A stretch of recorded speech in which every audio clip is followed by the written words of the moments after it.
Explainer tonight. Mr.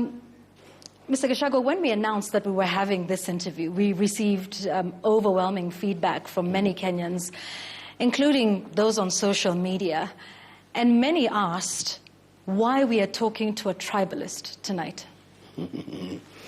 Thank you, Yvonne. First and foremost, welcome to my home. I've lived here for the last 30 years.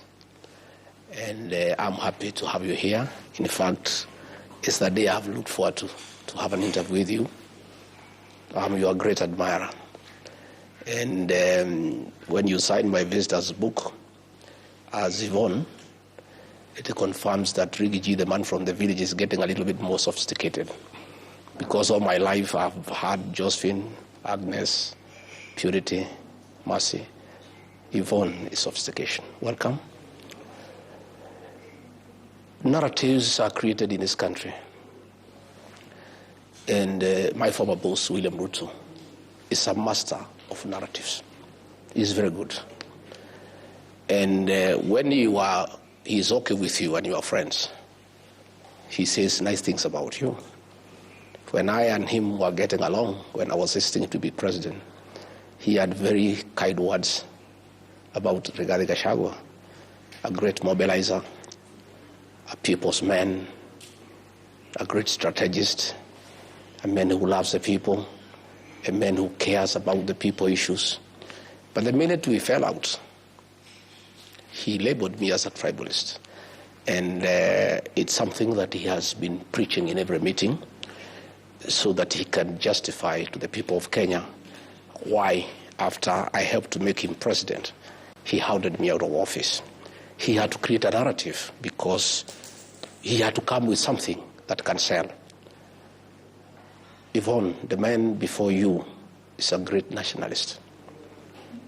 He's a man who loves Kenya, who has never uttered anything negative against another community. He loves his community, yes, but that does not mean he hates other communities. I would challenge anybody with a single utterance that Rigathi Gachagua has ever made against another community. And if you want to know that this man is a nationalist, against all odds, when Uhuru Kenyatta, my kinsman and my former boss, wanted me to support Raila Odinga, and he is my kinsman, had I been tribal, I would have listened to Uhuru Kenyatta. I went ahead to support William Ruto. When I supported William Ruto, I knew he's not a Kikuyu, he's not Embu, he's not Meru, he's a Kalenjin. But I did support him. And my community, the one that I had, supported him to a man. In fact, we gave him 87% of our votes. And the other 13%, there was another guy from Kikuyuni called Mwaura. We didn't give him the 13%. We gave 13% to Raila Odinga alone. That tells you that Rigathi Gachagua and his people are not tribal. William Ruto and his community, how many votes did they give Raila Odinga? None. All their votes went to their man, their kinsman. But us, we gave 13% to Aluo, we gave 87% to a Kalenjin. And it's not that we did not know. We were quite conscious that they don't speak our language. Mr. Gachagua, the people who are calling you a tribalist and those who are calling you an ethnic extremist are Kenyans. So I'm talking about the feedback that viewers, ordinary Kenyans from all walks of life, of course, because are the narrative saying, has been driven. Yeah, so this is not the president speaking. These are Kenyans who are saying this. I am saying the narrative has been driven and perpetuated by William Ruto and his supporters, who are unhappy that I don't support him anymore, since they have nothing else against me. I'm a man of incredible integrity. I'm a man with proven track record of performance. They have nothing else they can say against Rigathi Gachagua. So William Ruto and his supporters, they are the ones you are calling Kenyans. So they are Kenyans, yes. They are the ones who drive that narrative. But so I challenge... those are President William Ruto's supporters, yes, those yes. who say that? Yes, they are Is that your contention tonight? They are his supporters. They are the Ndwales of this world, you know, the Oscar Sudis of this world, the Farouk Kibets of this world. These are President William Ruto supporters. And their beef with me When I was supporting William Ruto, they had very kind words for me. They were saying I'm the best guy they have ever met. You know, a nationalist, a patriot. But when we parted ways and I decided to shift my support from him to elsewhere, the only thing they can do is call me a tribalist. I would like to challenge William Ruto and his cronies to produce a single video in this country, Rigathi Gachagua making remarks that are negative against another community. Okay. I want to give some context to what some of your critics say. You've just returned from the United States, where you were there for about a month and a half. Yes. And you addressed people from Mount Kenya. From your itinerary, we also noted that you met people from other communities as well. Yes, I did. The Kisis in Minnesota. Yes, I did. We're told also you met the Kambas in Yes. Washington, D.C. Yes, I did. And I'm not sure, but the Somalis also? Yes, I did. You met them? Yes. I'm not sure where that was. But Mr. Gachagua, some would ask then, why are you comfortable meeting Kenyans along tribal lines as opposed to their nationality? Vaughan, there are no Kenyans who sit somewhere as Kenyans. If you go to the United States, people have community organizations that were not established by Rigathi. I've not been to America for a long time. But when you go to America, you find the people from the mountain have their own organization. The Abagusi have their own organization. The Ma have their own organization. The Kamba people have their own organization. The Mlembe nation have their own organization. And let me tell you, Yvonne, let people not pretend that communities don't sit together and talk the same language. God, in his own wisdom, created people with an identical language. And people tend to congregate around each other to discuss their issues. So when the Abagusi community invites me to address them in the United States, do I tell them I cannot meet you until you call the Kambas and you call the Masais and you call the Why others? not? Why not, Mr. Gachagua? Why should I? Why not meet them as a group of Kenyans, as nationalists, as patriots? But I'm asking, I attend those meetings by invitation. You don't go to arrange people how to invite you. You own an invitation. If the Abagusi people say, come, first and foremost, I went to Baltimore, and the Abagusi people said, tomorrow is Sabbath day. Can you come and join us in church? I did. And when I was there in church, there was an interpreter. The preacher of the day was preaching in English, but there was an interpreter in Abagusi, because those people speak their language. And by the way, Yvonne, let nobody feel embarrassed about speaking the language. Even the preamble of the Constitution acknowledges the ethnic diversity of the Kenyan nation and why people must be proud of where they come from. And that is why you find the Abagusi are in a church in Baltimore, and there's an interpreter to interpret the sermon in the Kisii language. That is the nature of the Kenyan nation. Mr. And there's nothing Rigathi can do about it. Mr. Gachagua, you are I imagine you think of yourself as a national leader. Yes, I am. You are the former deputy president of the entire Republic of Kenya. Yes. As a leader, you say, you get an invitation. But even after all of that, as a national leader, do you not think you have the influence to speak to people and say that I'd like to meet all of you as Kenyans? Because in as much as people organize based on where they come from and the language they speak, that is Kenyans. fair. Mr. Gachagua. Sorry. In as much as people speak the languages they do and come from the regions that they do, but there are some common shared national problems that they would have. Why not organize them or congregate them as Kenyans and then listen to their collective issues, which you can then try to seek to address? That's exactly what we did. I had two types of meetings. I had town hall meetings for all Kenyans across 4 communities.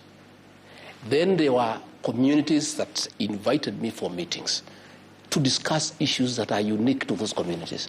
Because communities are not, they have their own unique issues that do not transcend across the country. And I want to ask you a question. I don't want to ask you, I don't want to ask you the question. But let me point out, last week, William Ruto met the Abagusi community in State House. The Kambas were not there. The lawyers were not there. Nobody asked a question. Tomorrow. Mr. Gachagua? No, I'm asking. Mr. Gachagua? I'm just saying. Allow me to interject. Yeah. I'm speaking with Mr. Gachagua tonight. No, I know. I'm just giving not an with example. President William Ruto. I'm just giving an example. Perhaps when we get to interview him, I'm just giving an example, Yvonne, that this thing happens everywhere. Tomorrow morning, the president is meeting 5,000 people from Kiambu. The people from Machakos are not there. So because he does it, then that makes it okay? Because they are coming to discuss issues that are unique to that region. Okay? So when I went to the United States, I had town hall meetings for all Kenyans put together. And they were full, packed. And we discussed issues to do with Kenya. On the sidelines, community-based organizations in the United States invited me to engage with them about their own issues, their own culture, their own traditions. There are things that that do not transcend alongside all communities. When I went to Seattle, I was invited for the Gemi Festival. The Gemi Festival is a musical concert for the Kikuyu nation to dance and sing their songs that are unique to them. I would not have invited other people to come and join in the Gemi Festival because those were Kikuyu songs, people celebrating their culture, their identity, and loving it and singing all the way. But there is no one time I refused to engage all Kenyans. In all my meetings, in all the 7 states I went, I had a good town hall meeting with Kenyans across the board. All right. A member of the audience, across of those that you met at the United States, even put this very concern to you. I want us to watch this clip together.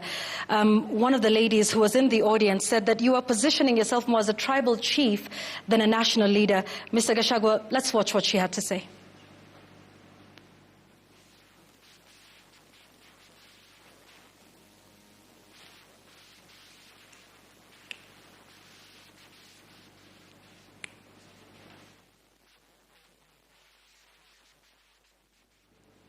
All right, we had a technical issue. We want to fix the sound and make sure that we can all hear that, both you, Mr. Gachagua, and those who are watching us at this moment. And I think she was referring to everything that had been happening with the young people in this country and perhaps how you were addressing the various communities in there.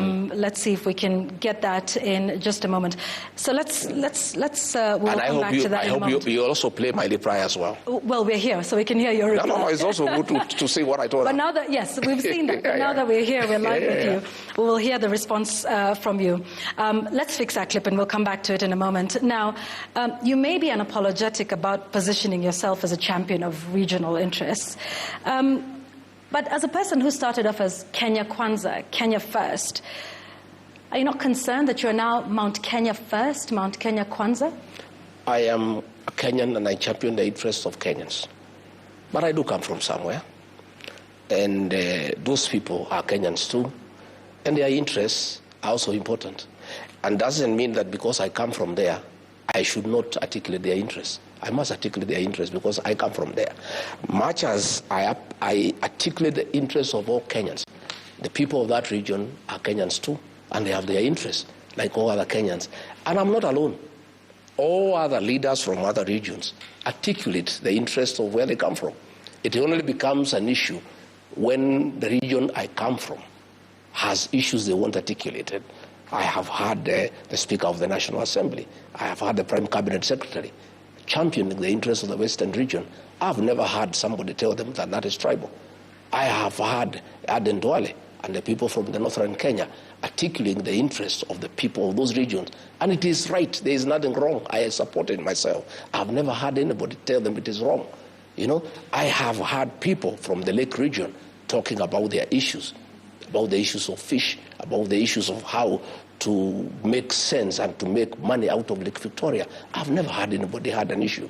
Every region, Yvonne, has unique issues that sometimes do not reflect to other regions. So, and they need to be articulated by people of those regions. Mr. Gachagua, are you Mount Kenya First? I'm Kenya First, but I come from Mount Kenya. Because at the end of it all, Yvonne, today you are here interviewing me. When you leave here, you go back home. You are not going to stay here forever. You are here articulating national issues. You are here interviewing me. You are here doing a job.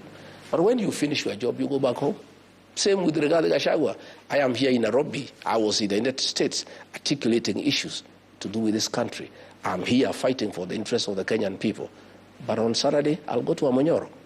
And when I go to Amunyoro, I must listen to what the people of Amunyoro are saying, because they too are Kenyans. All right. I want us to, I think we've now sorted out that issue, because that may be a narrative that does not necessarily relate with the young people or the Gen Z of this nation. Let's listen. You need, Mheshimiwa, to start positioning yourself as a national leader, not as a tribal leader. And I know many people won't like what I'm saying, but it's the truth. The first mistake that has been done in this event is speaking Kikuyu. I watched a speech about you in Boston, and the speech was a good speech, but there's something you said that Kikuyus economic, are more hardworking, paraphrasing, economic, we've grown the country. But we have done that because we are a beneficiary of the system of Jomo Kenyatta. Are you able to put my reply? Please do that here live now. I was very happy with that young girl. To start with, my forums were not a praise and worship session. I didn't want people to come and praise and worship me and agree with me 100%. I was very happy to have negative criticism, and had an opportunity to explain to the young girl that when I speak to people, my work is to give them hope and to give them encouragement. When I met some Mount Kenya people in Boston, they are business people there, I had to affirm them and say what is their place in our growth of our economy. What do you think is the place of the Mount Kenya people in the economy? They are hardworking. I said you people are hardworking. You are industrious. You are central in the Kenyan economy. And I'm very happy that the same industry I see back home is what I see here in Boston. And you must continue with that spirit. Those people who I met in Boston, were from the Mount Kenya. I speak their language. I had no business speaking to them in English because I was in Boston. The fact that I was in Boston did not make me English. I was still Kikuyu. They were all Kikuyus. They had called me for a boozy in a traditional way because I'm an elder. And they said, we have an organization here from home. We want you to come as an elder. We give you boozy. And when I rose to speak to them, I spoke to them in our language. And I just talked to them about industry, about working hard. And I was very happy with what they are doing. And I told them, even back at home, this community is hardworking, and it plays a very central role in the economic development of our country. I didn't say that others don't work hard. I didn't say others are not important. And Yvonne, even you are an anchor. When I speak to you as a leader, I must affirm you. I must say, Yvonne, you are a good presenter. I must encourage you to continue. Well, it's not necessary, Mr. Gachagua, but be that as it may, I want us to, the affirmation is not necessary. But I think the question is, do you understand that is a genuine view of young people who are calling themselves tribalists and leaderless? Your defense is well appreciated, but do you hear that the young people may not want this and may see you in this way? What I told that young girl, if you had played my answer, is that her age mates back home are my fans. They understand me and they know me and they love me. Are all of them your fans? Many of them are my fans. And the ones who are not your fans, how do you address the issue that they have with that? All of them don't have to be my fans. I persuade the ones who want to be my fans, and the ones who are not willing to be my fans, I persuade them to be my fans. Okay, so the the young people who say you are tribalist, you are an ethnic extremist, you're saying their concerns don't mean anything to you? I am not saying they are not. I am saying it's not 100% Gen Zs who think I'm tribal. Many of them think I am a great leader, I'm a nationalist. And that's when you come to my meetings, it's full of Gen Zs. And I actually give them a chance to speak.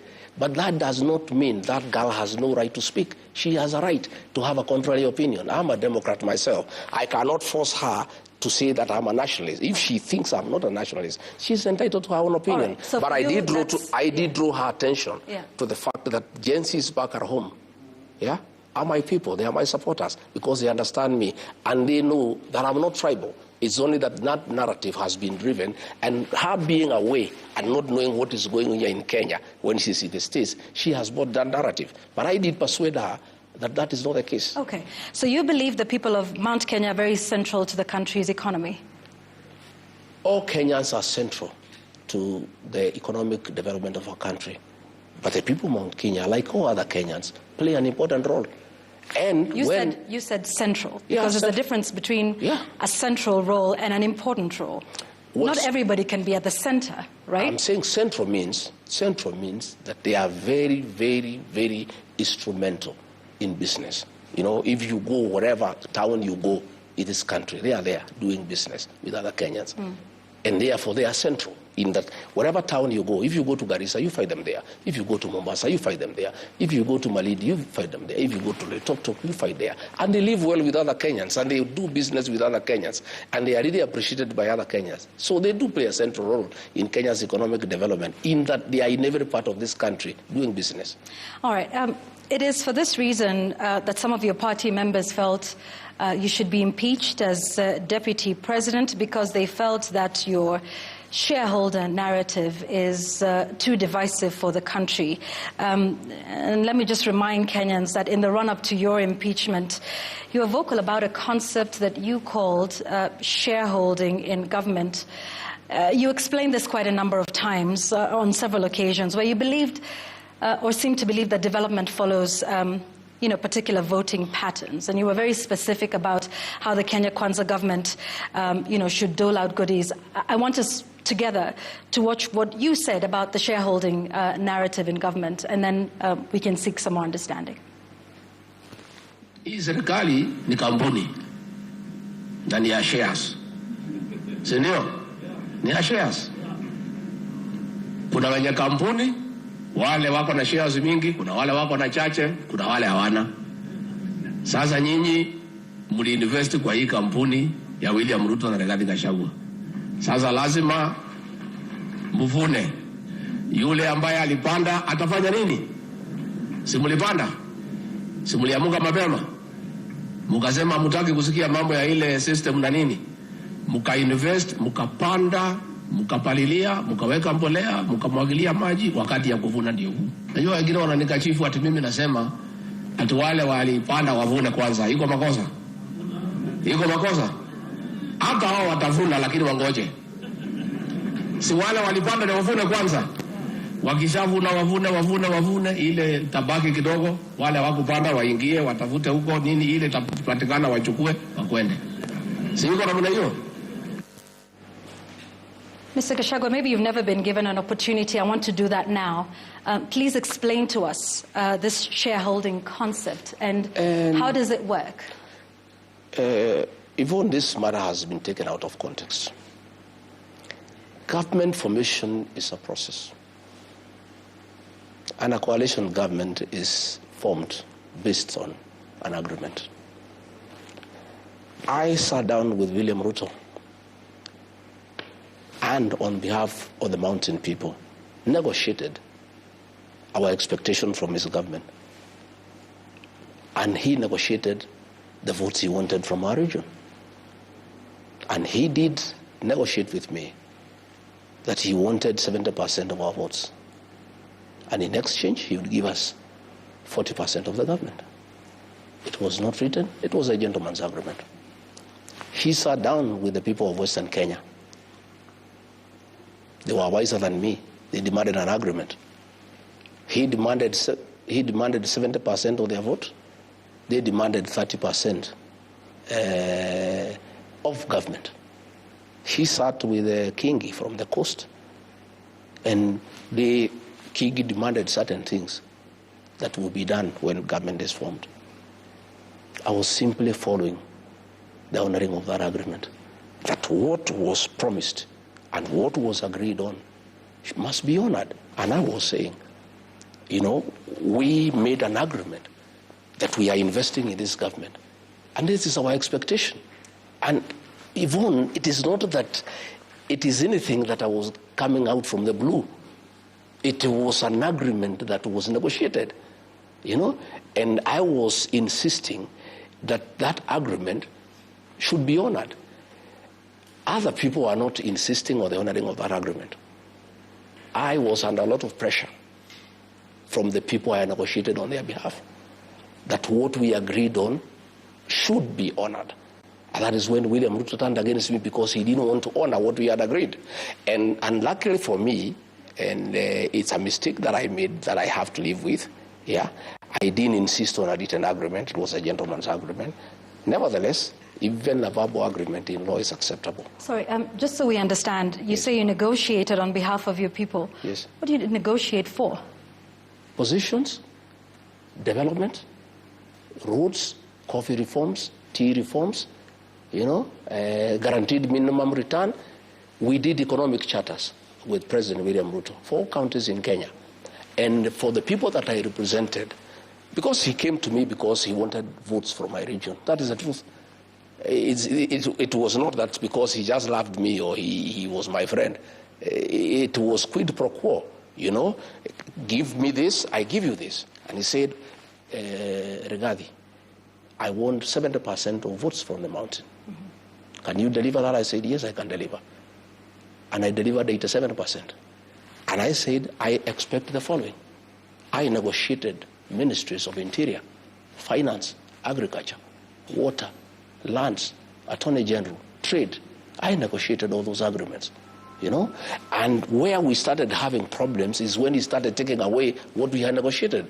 He took away finance. I had negotiated finance, he gave to Professor Ndungu. He took it away and gave it to John Mbadi. I had negotiated interior. I had negotiated trade. I had negotiated that and that. Because Vaughan, and that is where many people probably fight like... Although John Mbadi came after you. No, I'm just saying along the way. Okay. That agreement still stands, whether I'm there or not. Because I negotiated on behalf of our people who voted. All right. And then they delivered. They gave him 7% of the votes. So they honored part of the agreement because the agreement was 70%. So this was on behalf of the people of Mount Kenya? Yes. We don't hear much of the complaints from the people of Mount Kenya about whatever these agreements that were not made. You wouldn't know. Why is there a rebellion in that mountain? That is the issue. It's only that I speak out. Other leaders don't speak out because they have been compromised. I speak out. And why do I speak out, Vaughan? Because I'm the one who entered the agreement on their behalf. I am the one who is taken to task, by the population. You came and promised us. You told us we vote for this man. We are going to have coffee reforms. We are going to have tea reforms. We are going to fight alcohol. We are going to do ABCD. We are going to improve the environment for business. Now, things have turned upside down. We are being overtaxed. We are being levied too many taxes. You misled us. So what I was doing is responding from the pressure from the people. Okay. On whose behalf I negotiated with William Ruto. But I took it up with him. Yeah, but what you're saying, I suppose, is perhaps what we've always understood, that our political patterns and our voting patterns are tribal. Let me tell you, Yvonne, it's not tribal. It's coalitions are coalitions. No, but you said, when there was an agreement that was made with you on behalf of the people of Mount Kenya, with Amason Kingi on behalf of the people from his region. So you're making this tacit admission now as former Deputy President of the Republic and a party leader that our voting and our political patterns are based along tribal lines. Coalitions are formed by regional blocks. Okay. Mm-hmm. And William Ruto sought me out and my people. He sought Kingi, he sought Wetangula and Musalia. He sought everybody else. And that's the nature of our politics for now. Okay, all right. So some then say, and I want us to listen to this clip coming up, that you are simply renaming tribalism, and instead of using the word tribes, you call them shares and shareholding. Let's listen to you defending this again at a different occasion. Niko hapo. Huyu Felix hapo hapo. Rais mnamjua. Mimi mnanijua msimamo yangu. Silence on myself. Ya kwamba watoto wakiwa wengi kuna wale kwanza ya kuangaliwa, si mnajua? Sasa huyu Felix hapo pale ndio mwenye kuunganisha mawaya. Mambo yenu tumepanga. mambo iko sawa, chakula iko jikoni karibu kuiva, watoto ni wengi, chakula ni kidogo, iko watoto ya nyumbani, iko wajirani, iko namna hiyo, na nyinyi mtulie. Chakula ikiiva, sisi ndio wenye kupakua, na watoto tunawajua kwa sura na kwa msimamo. Hatuwezi kuwa confused. Kuna mtu wajua watoto yake. Mr. Gachagua, who gets to eat first and how much? But I think you need to understand the concept of our politics. I was in a meeting in Nandi, and the Nandis were asking, you voted for this government. We have our sons who have not been employed. We have expectations. You people promised us that when you form government, you will do this for us. You have not done it. My work as a leader is to assure them. That's what I was saying. Relax.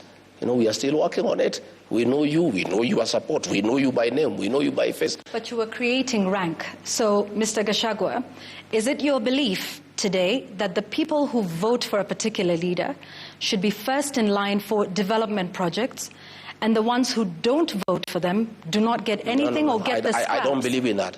I don't believe in that. I believe that... That's what you're saying in that clip. Far from it. You are not interpreting the context. They were talking about placements. And I was saying, please, things are still being worked out. Relax. We know you. We know where you are.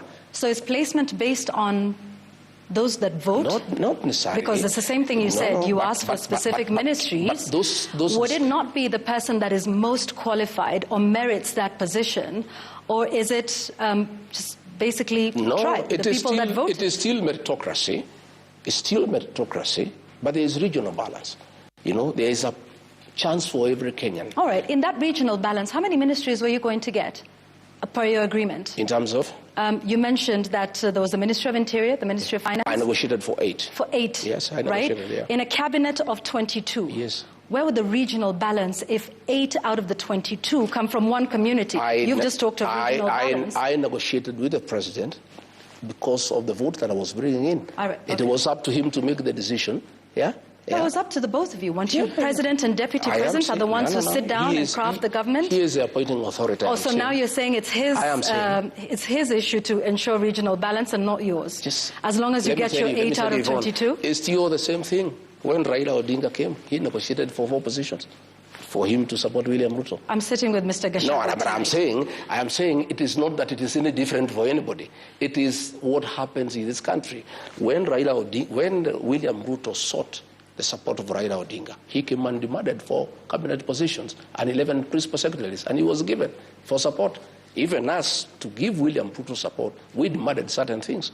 And it was upon him to evaluate, take it or leave it. And now that you're out of government, is this a concept that you still believe in, Mr. Gachagua? In terms of? Shareholding? I am not talking about shareholding in terms of being discriminatory. We are saying when we form a government, people must sit down and agree that if we are successful, we are willing to bring this number of votes here. This is our expectation from that administration. It happens all over the world. People must negotiate. And it's only that I was a tough negotiator, and why people thought probably I'm tribal or I am too much is because I was insisting to get what I negotiated for, and I was being shortchanged. And I was saying, no, I don't want to be shortchanged. I must get what I negotiated for, because on my part, I delivered what I promised. Let's move to some more recent developments now, and back to your trip to the United States. Let's take a look at some of the other issues. While you were there, Mr. Gachagua, you made an allegation that President Ruto met al-Shabaab leaders. That's a serious allegation, isn't it? I didn't make the allegation. Here you are. Let me take you through. I'll take some time. It's not me.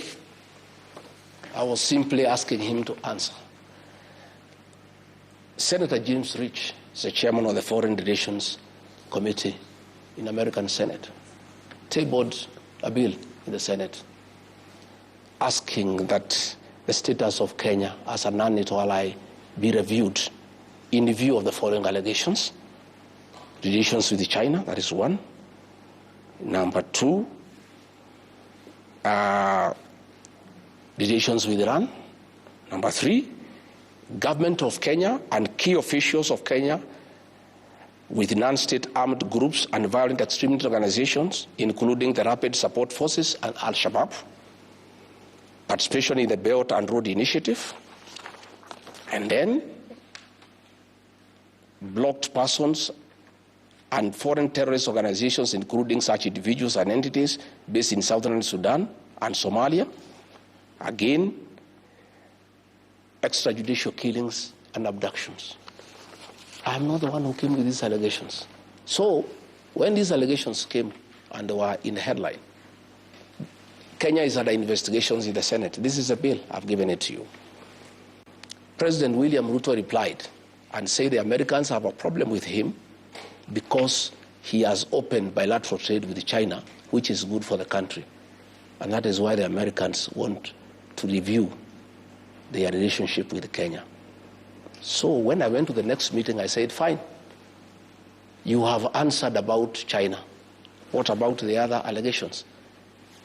You are being investigated in the country for working with Al-Shabaab, for working with RSF from Sudan, for extrajudicial killings, for abductions. The Americans want to know why. It is alleged there was a meeting in Mandera. Can you please answer? It is not me who came with this allegation. This matter is before the Senate. Here is what, and I'm looking at this congressional record that you have shared. Yes. It talks about an assessment of Kenya as a financial safe haven for, certain entities, including certain individuals. Yes. It doesn't name President William Ruto by name. You, on the other hand, are saying that he met Al-Shabaab Yes, I did. I because this is very different. Senator Risch, and in this Congress, does not talk about President William Ruto meeting. This was your statement. It's talking about Kenya. It's talking about Kenya. And its officials. And those officials, according to you, are President William Ruto? Yes. Who leads Kenya? Who leads Kenya? And I am saying, I concluded it's William Ruto because I am private. I am private, and I've said it before. Yeah. On record, that President William Ruto has a working relationship with Hemeti, the leader of RSF. I have said that, and I have evidence. I'm the one who facilitated the meeting. Okay. Sorry? You facilitated the meeting? Yes, I did.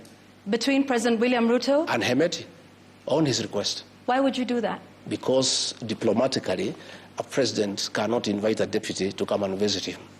And Hemeti at that time was the deputy president of Sudan. So William Ruto called me as deputy president and had a letter for me to sign to invite Hemeti. And I went to pick him at the airport and delivered him to William Ruto and started with the discussion. So this was an official meeting? Yes. Right. And in what way does this official meeting then become something sinister? I am saying it was official, in quotes, but they were discussing business and trade. What did they discuss? Business, gold. Gold. I've said it before. You were at this meeting? Yes, I was. And you were comfortable with that sort of discussion happening? Initially, I did not know the purpose of the meeting. And once you did find out the purpose of the meeting, because you say you sat in there? What would I have done? That was the president, he was my boss. I said, yeah. And what do you intend to do about this now? Why should anybody believe you? What can I do? I'm asking him to answer these questions. That is different with Hemeti. You also talked about him meeting Al-Shabaab. I am saying... Where is that evidence? Because it is very different from this paper that you have presented here. Is different from stating that the president... Hang on. That the president of the Republic of Kenya met Al-Shabaab leaders. Is that still your contention today, that he met Al-Shabaab leaders? And if so, Mr. Gachagua, where did they meet? What did they discuss? Because this is an allegation that you are making. I'm saying President William Ruto answered on the issue of China. He has a mouth. He can answer whether he met Al-Shabaab or he did not meet Al-Shabaab. Kipchumba Murkomen is not a spokesman for William Ruto. Just the way he answered. You are the one, no, Mr. he answered. Gachagua, Kipchumba Murkomen was answering Gachagua, me. You alleged that, and now we would just want to understand from you. I have put the allegation. You have put the allegation. I have put the allegation. So would you want to provide that with facts? When and where did the President of the Republic meet Al-Shabaab leaders? I am saying William Ruto can answer that. Did he meet them or he did not meet them? Are you saying he met them? The onus is on him. No, the onus is on you. He who alleges must prove. He's the one to ask me to prove, not you. Or you are not his advocate, are you? I'm a Kenyan. You know, I know. When you make an allegation, do you not expect... But why did he answer the one in China? No. When you make an allegation, do you want nobody to hold you account for what you allege? Let me tell you, Yvonne. And this is why we're asking you here now. Let me tell you, Yvonne. This matter is under investigation by the Senate. Let me tell you what I'll not do. That's understood. I just want to understand from you, you say the president met al-Shabaab leaders. When and where? And for what purpose? What I have said, that this allegation was made by the Senate. No, this allegation was made by you, Mr. Gachagua. But the other details on top of this bill. I was in America. Every bill has attendant facts and figures. Mr. Gachagua, when we have an opportunity to speak with the members of the Senate of the United States, yes. we'll pose the same question to them. Yes, you will. Tonight, I am speaking with you, who has himself said that the president has met leaders of al-Shabaab. What will not do? So we're going to ask you... We will not prejudice investigations by giving details of what we know. Even like RSIF, I have said I have a lot of information that is available to those who are investigating this matter. Have you given all this information? Because this was a request that was given by the state authorities. I was in America. I was in America. You're here now. I did many things in America. This matter is in the Senate of the United States. It's not an investigation in Kenya. And even when I was told I can talk about it in Kenya, I said, the DCI has not launched an investigation in this matter. If they did, I would give what I know, but they have not. I am not going to volunteer information to an organization that is not investigating a matter. This matter is under investigation by the American Senate. If they require my input on what I know, especially on Sudan, I'm available. Do you not believe that the Kenyan authorities would want to investigate this matter of a sitting president? It's up to them. I'm not a part of the Kenyan authorities. If they want to investigate, they can go ahead and investigate. What I know is that the matter is under investigation by the Americans. And I'm saying William Ruto has a mouth. He can deny or confirm. Just the way he did about China, he also can reply to this one. So why report this to the Americans and not Kenyans? Yeah, because they are the ones who are investigating. The Kenyans are not investigating. You said, again, you don't think Kenyans should investigate this matter? It is a great allegation, I am saying they should investigate, but are they investigating? But who will investigate William Ruto? The DCI? Who will investigate him? Who? You don't think they're capable of conducting an investigation? How can they investigate him? Extrajudicial killings and abductions have happened. Can he be investigated? And why are you not asking me about abductions and extrajudicial killings? We will get People who have been killed here. We'll get to that, Mr. Gachagua. We have a long night tonight. Yeah. We will do all of these so what I'm saying, Yvonne, you give information to an investigation that is ongoing. The Kenyan authorities are not investigating this matter, and they are not going to investigate because they cannot investigate William Ruto.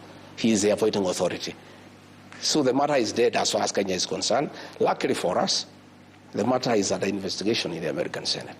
And I believe they will see the light of the day. Yeah.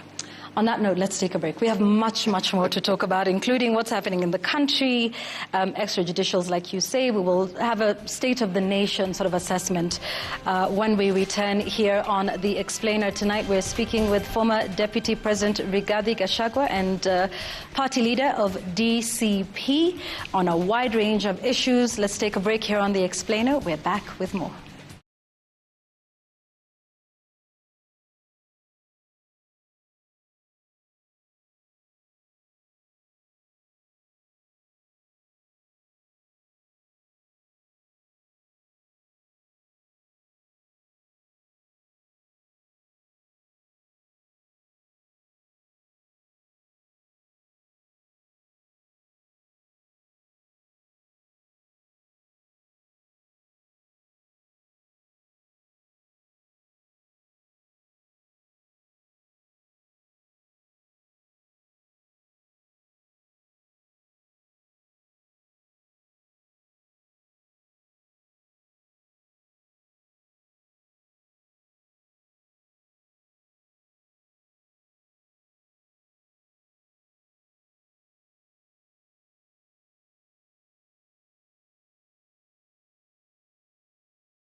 We're glad you are still with us. And keep your comments coming in, by the way. The hashtag is The Explainer, at Citizen TV Kenya, at Yvonne Okwara on the X platform. I want us to get into some issues of the state of the nation, but you, Mr. Gachagua, wanted to address the issue of the people of Mandera and the Al-Shabaab allegation? Yeah, I want to put it very clearly that after I asked William Ruto to explain about the alleged meeting he did in Mandera with Al-Shabaab, some leaders in that area, the governor, the senator, and some MPs, were accusing me of having called the people of Mandera terrorists. Let me say very clearly, the people of Mandera are very innocent, and they have nothing to do with these accusations. The accusations are against the William Ruto, not the people of Mandera.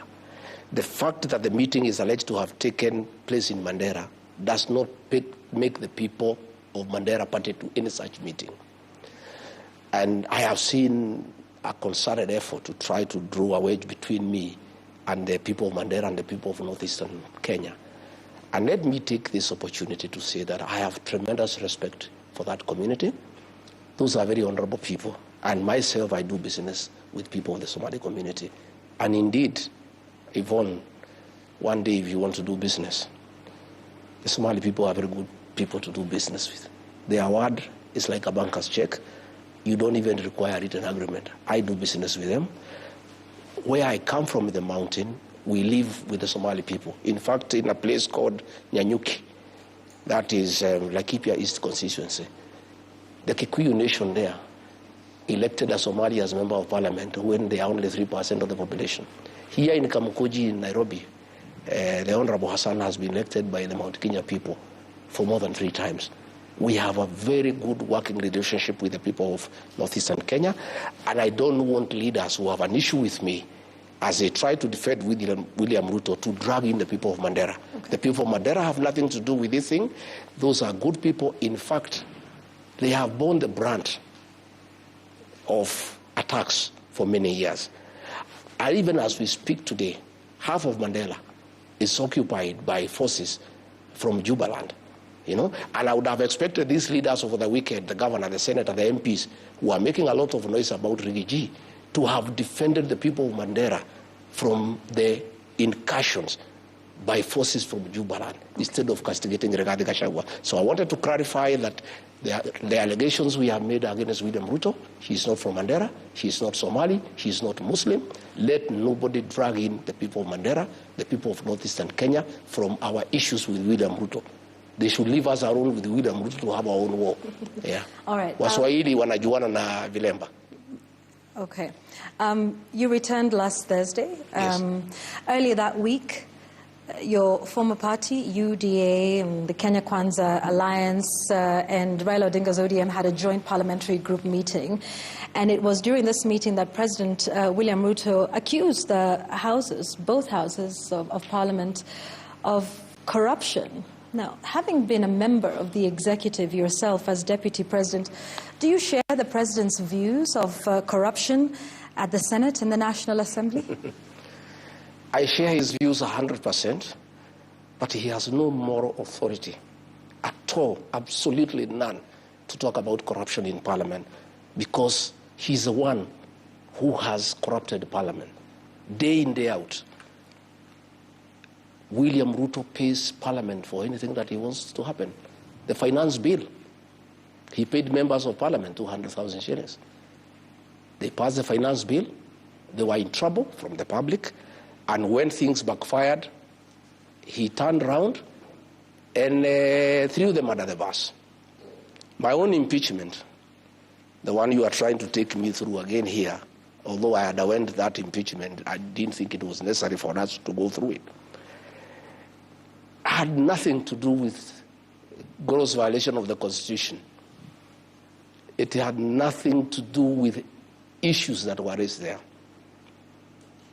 Gladys Bose-Sholei told William Ruto in a public rally, you told us to get rid of Rigathi, we did. You had it. Members of Parliament were paid 500,000. Members of the Senate were paid 10 million shillings each to impeach me by William Ruto. He is the one who has taught Parliament to be corrupt. In fact, There's nothing William Ruto does without paying money to people. He cannot now throw these MPs under the bus. And I told these MPs, I remember telling them, this man, I know him, I've been his deputy. He's an expert in use and dump. And the day you lose favor with the public because of following him blindly, he'll abandon you in high noon. What has happened, Vaughan, because I want to tell these members of parliament and put them into perspective. To start with, William Ruto was complaining not about people being bribed with 10 million. He seemed agitated that the 10 million bribe that was given did not reach the members. That's what appeared to be disturbing him. He didn't have a problem with the corruption per se. He seemed pained that somebody has paid 10 million, and he was asking the members of parliament, did you receive the money? And they are saying, no, we did not receive, which means he was confirming that him and members of parliament have a working relationship, and he was trying to find out whether this bribe reached those people. What has happened, Yvonne, is that William Ruto is in every scandal in this country, and I believe we are going to discuss SHA, we are going to discuss all those issues. And he's in trouble internationally. When I was in America, nobody wants to hear about him. You remember there's an organization that gave him the second position in the world as the second corrupt leader in the world. And he's trying to shift focus from himself and throw it to the members of parliament. He's actually throwing them under the bus to the people of Kenya. He's trying to say there's too much corruption so that people can remove the focus from William Ruto and take it to the members of parliament. That is what he's trying to do.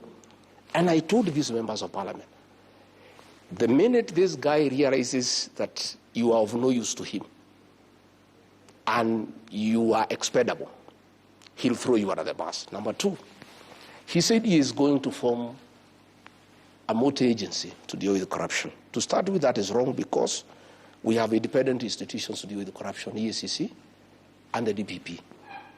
William Ruto cannot take over investigations because that is interfering with independent offices and is interfering with the constitutional commissions. But let me tell the members of parliament and senator what is happening. And they'll thank me one day. I know William Ruto like the back of my hand. I stayed with him. This is what is happening. Most of these senators and members of parliament, except from Rift Valley, know that William Ruto is done his one term. And they know if they are in UDA, they will be sent packing. So they have been talking in bars, in social places, saying we are with Ruto to get what we can. Next year, we'll defect. They have been saying we are waiting for the last budget. Once we get our projects, we'll have to align with the people because if we go in UDA, we shall not be elected. William Ruto said he's a consumer of raw intelligence. He monitors all these MPs. You can ask me, I was his deputy. He has a file on each one of them. All this money he was bribing them, he has recordings. Ask me, I was his deputy. There is another senator who went to collect some money from some businessmen from Nakuru. I've even seen the video. You know, he has all these recordings for all these bribes, for all these things the MPs have been doing. William Ruto is a smart man. He knew one day these guys can shortchange him and they can abandon him. So he knows that next year there will be mass exodus. So this multi-agency team he has formed is to collect evidence and create files on all leaders in Kenya. And he'll call them one by one. I hear you want to leave UDA and go to DCP and go to Wiper. This is your file. Try. Next week you are in court. Same for governors, same for everybody. Why would William Ruto want to take over investigations? He said when he formed the government that he'll make sure the National Police Service is independent. He'll give it money. He'll make sure judiciary is independent. He'll make sure the DPP is independent. Today he is saying he wants to form a multi-agency team under the office of the president to deal with corruption. I can tell you, and I want to tell these members of parliament, you will have to stick with William Ruto to the end. You'll go home together because the minute you try to move and abandon him, like it happened to Moi in the year 2002, he will have a file on all of you. So all those senators who took money during my impeachment, all those MPs who took money during my impeachment, all those MPs who took money for the finance bill, all those MPs who have been taking money from William Ruto and his cronies for various things in Parliament, William Ruto has a file on each one of you, and none of you will be able to abandon him. For the money that you took, you have to stick with William Ruto up to the ballot. And you try, and you tell me, you have seen already, the EACC after William Ruto spoke. That is a script, you can see how good it is. The minute he spoke, the EACC said William Ruto has done that. That's done well. He says we have 4 governors now at the radar. And you see the governors at the radar. Kimani Wamatangi, because he doesn't agree with the Kimani Ichung'wah in Kiambu. So they are using that file to coerce him politically. And what will happen now, this multi-agency team, it has been outlawed by the court, but he's still for it. They are going to create files to enable William Ruto to deal with people like ourselves, who don't agree with him, and to hold all those leaders who are with him, who may want to abandon him and go to another political party. All right. So you are saying that both houses of parliament are not independent? No, they are not independent. Okay. You saw, Yvonne, let me cut you short. You saw an MP speak in Parliament. Said, Mr. President, you told us to pass the finance bill, we passed for you. You told us you won't share, we were here until 10 p.m. You told us to do this, we were there. All those things, they don't do it on behalf of the people of Kenya. Mm-hmm. They do it for William Ruto, and he pays them for it. Of course, we must say there are few members of great integrity and who have a moral conscience who have refused to take money from William Ruto. And they are all his enemies. He is harassing them using KRA, he is harassing them using DCI, and I know using this multi-agency team. Okay. All those members who refuse to take money from him are going to be on his radar. All right. Kenya Kwanza stood out for its thirst to control the Houses of Parliament. Yes. And I want to speak to you now as the person who held the position of Deputy President at the time. Didn't you, as the executive, and by you I mean yourself at the time as Deputy President, President William Ruto, as the President, and the entire executive, did you not decide who should be Speaker of the National Assembly? Was that not part of the agreement? No, we didn't. It was in the shareholding agreement. Okay. Did you decide who should be Speaker of the Senate? Yes, it was in the shareholding agreement. Did you decide who should be Majority Leader for both houses? It was decided after the election. Did you also decide who should chair each of the committees? Yes, it was. In both houses? It was. Didn't you also cause members of the party and the alliance at that moment to attend meetings at State House, to give them instructions on your agenda, what to vote for, how to vote? Yes, we did. And so the grand total of this was what? Control of the legislature by the executive? It was So why? The intention. What was the intention? The intention was to push the government's legislative agenda. Okay. So this was a push that came from the executive. Yes. Are you then now surprised that members of National Assembly and the Senate are speaking the language of the executive when you yourself are a part of the executive making these decisions, where the member of the Speaker of the Senate, the Speaker of the National Assembly, all came from the party that you rode on to power? I think it was a very good. If you are saying today that we don't have independent Houses of Parliament, aren't you then responsible for that, because this was your doing with President William Ruto? Yvonne, that's a very good observation. The intention was very noble. When we formed government, we had a manifesto, a great manifesto, bottom-up economic transformation agenda, creating good business environment, lifting people from the bottom of the pyramid. We wanted a majority in Parliament to help us push that agenda. Okay?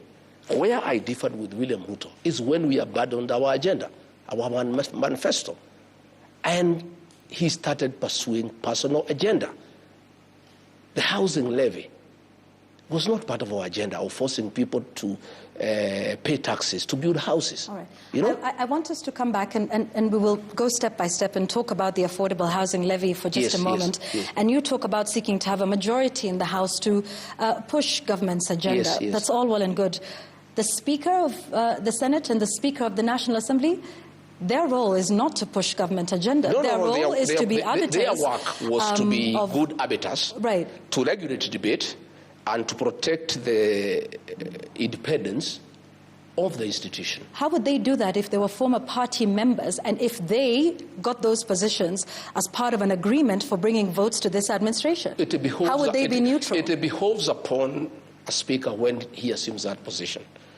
Justin Bidan Muturi was nominated by TNA to be speaker in 2013 and Jubilee in 2017. But that man had an impeccable record. You never saw him in a public rally doing empowerment and singing praise and worship to President Uhuru Kenyatta. Justin Muturi regulated debate and allowed everybody to speak. I'm sorry, Speaker Wetangula has become a youth winger for President Ruto. He attends empowerment meetings. He goes to sing praises to William Ruto in public meetings. Tell me a single day you saw Justin Muturi in a public rally supporting Uhuru Kenyatta or campaigning for him. What dignity spells out is that once you get the position of speaker, because you must come from somewhere, you can't come from the moon, you can't come from the air, you must come from somewhere. So when a political party nominates you and you are elected as speaker, once you have assumed that position as the speaker of the National Assembly and the Senate, you now rise above, partisan politics and become the arbiter of that house, unregulated, undignified. I have seen Wetangula allowing me to be discussed in Parliament without somebody moving a substantive motion. And in Parliament you cannot discuss an individual unless you move a substantive motion. In that Parliament, Wetangula does not allow members who don't support William Ruto to speak. He is very selective. In fact, he has really eroded the dignity of the National Assembly. From 1963, we are the lowest in terms of the speaker. I have seen him in public rallies singing praise and worship to William Ruto. I have seen him doing harambes for women and youth. That is the problem, that the two speakers have refused to rise above partisan politics and play their role as speakers of those institutions. Kenyans have interpreted the war between the executive and both houses of parliament as a possible sign of disagreement between potential partners in high-level corruption. Do you see it that way? Yes. In fact, all these things, all these fights you see between parliament and the executive is about corruption. Because William Ruto has made Kenya, State House is a crime scene. Kenya is a criminal enterprise as a country. So what has happened, Vaughan, I must tell you the truth. When William Ruto introduced money in Parliament for the impeachment, he paid a lot of money. He whetted the appetite of the MPs and the senators. 10 million. So these guys want money every day. Did you counter that offer? Yeah. Did you counter that offer during your impeachment? I did not. In fact, people came to me and said, Rigathi, we like you, we love you, but we are being offered this. Can you give a counter offer? I said, no, I don't have the money. And even if I had, I don't think I believe in this. Just go ahead and do what you must do. Others came. In fact, there is an MP from the coast, a friend of mine, a great friend of mine. He came and showed me the messages William Ruto had sent him, threatening him to jail him if he doesn't sign for me. And he came and said, I have children, my brother, I am crying as I do this, but I've been forced. These are the messages. Another MP from South Rift, a good friend of mine, came and showed me the messages of threats and intimidation from William Ruto. In fact, Okia Omtata, that guy is a great man. When I sent word to him, appealing not to participate in impeaching me, he said, I cannot impeach you. And the person I had sent, he asked, did he send you with a counter offer? He said, no. He said, I will not impeach him. Had he sent you with a counter offer, I would have impeached him, because I don't like corruption. What has happened is that William Ruto introduced money in Parliament. Of late, he has shifted focus to ODM and Raila Odinga. And he is spending a lot of his money now with ODM MPs. Now the MPs from Kenya Kwanza are feeling abandoned. And the money is not flowing as much as it was flowing. So they have decided to look for the money from other people. So when the ministers come, put the money here. When PSs come, put the money here. William Ruto, you started it all. Don't complain. This is your baby. You are the one who introduced high-level corruption in the National Assembly and in the Senate. You cannot turn around and condemn what you have started yourself. You are the one who told these MPs that every man and woman has a price. I heard him say it in his presence, that every man and woman has a price. So what has happened, Vaughan? Like the MPs from my backyard are in trouble. They cannot address any meeting unless they pay people. You know, this deputy president, he cannot address any meeting unless he puts people in a tent and gives them money. Now, William Ruto is not giving these MPs money anymore. They need to go to the ground and talk to people and they don't have money. So what do you expect them to do? Anytime a PS is called for a committee, they say you must give us money. Anytime the minister is called, give us money. So the ministers and PSs have gone to cry to the president. We are unable to do any work now in parliament because anytime we go, there's too much extortion. What do? That is why the president was creating hell, because the ministers are going to him to tell him, we are unable to transact in parliament because everybody is demanding money. But he is the one who started it. He is the one who introduced money as the method of transaction in the National Assembly and the Senate. Do you think high-level corruption is an issue in the country? It's a big issue. It's actually our biggest issue. In fact, when you took a break, people are sending me messages asking, what is this Yvonne is asking you? Ask her, we want to discuss about corruption. Because this is what is ailing our country. And I can tell you, Yvonne, State House has become a crime scene. Last 2 weeks ago, 15,000 young people were there. They were each given 2,000 as a bribe so that they can say 2 terms. Corruption is being practiced in the highest office in the land in broad daylight. The deputy president is carrying money with sacks, bribing women, bribing young people to say 2 terms. And then the president is here pretending that he can fight corruption. Where does he start? When he was talking in that meeting, you know, after the meeting, he gave those MPs each 100,000. After complaining that they're asking for money for, and he doesn't want corruption, why was he giving them 100,000? Those MPs have salaries. Why was he giving him money? So what I'm saying is, and Yvonne, when we get to the right discussion, we must discuss where we are as a country. It's because, against the advice of Uhuru Kenyatta and many people, that we are going to elect William Ruto and he's a corrupt man, and we'll cry. We are crying. And I myself take blame because I ignored it. I thought it's propaganda. And corruption has become a way of life. Corruption is the modus operandi in our administration, and State House is a crime scene, and bribery is a major policy of this administration. Okay. Yeah. I want to ask you about, a promise that was made, when this administration came to power, about 39 days before the election. President Ruto, whom you served as running mate, promised the formation of a state capture inquiry in the country. You're on the record yourself as accusing former President Uhuru Kenyatta of state capture.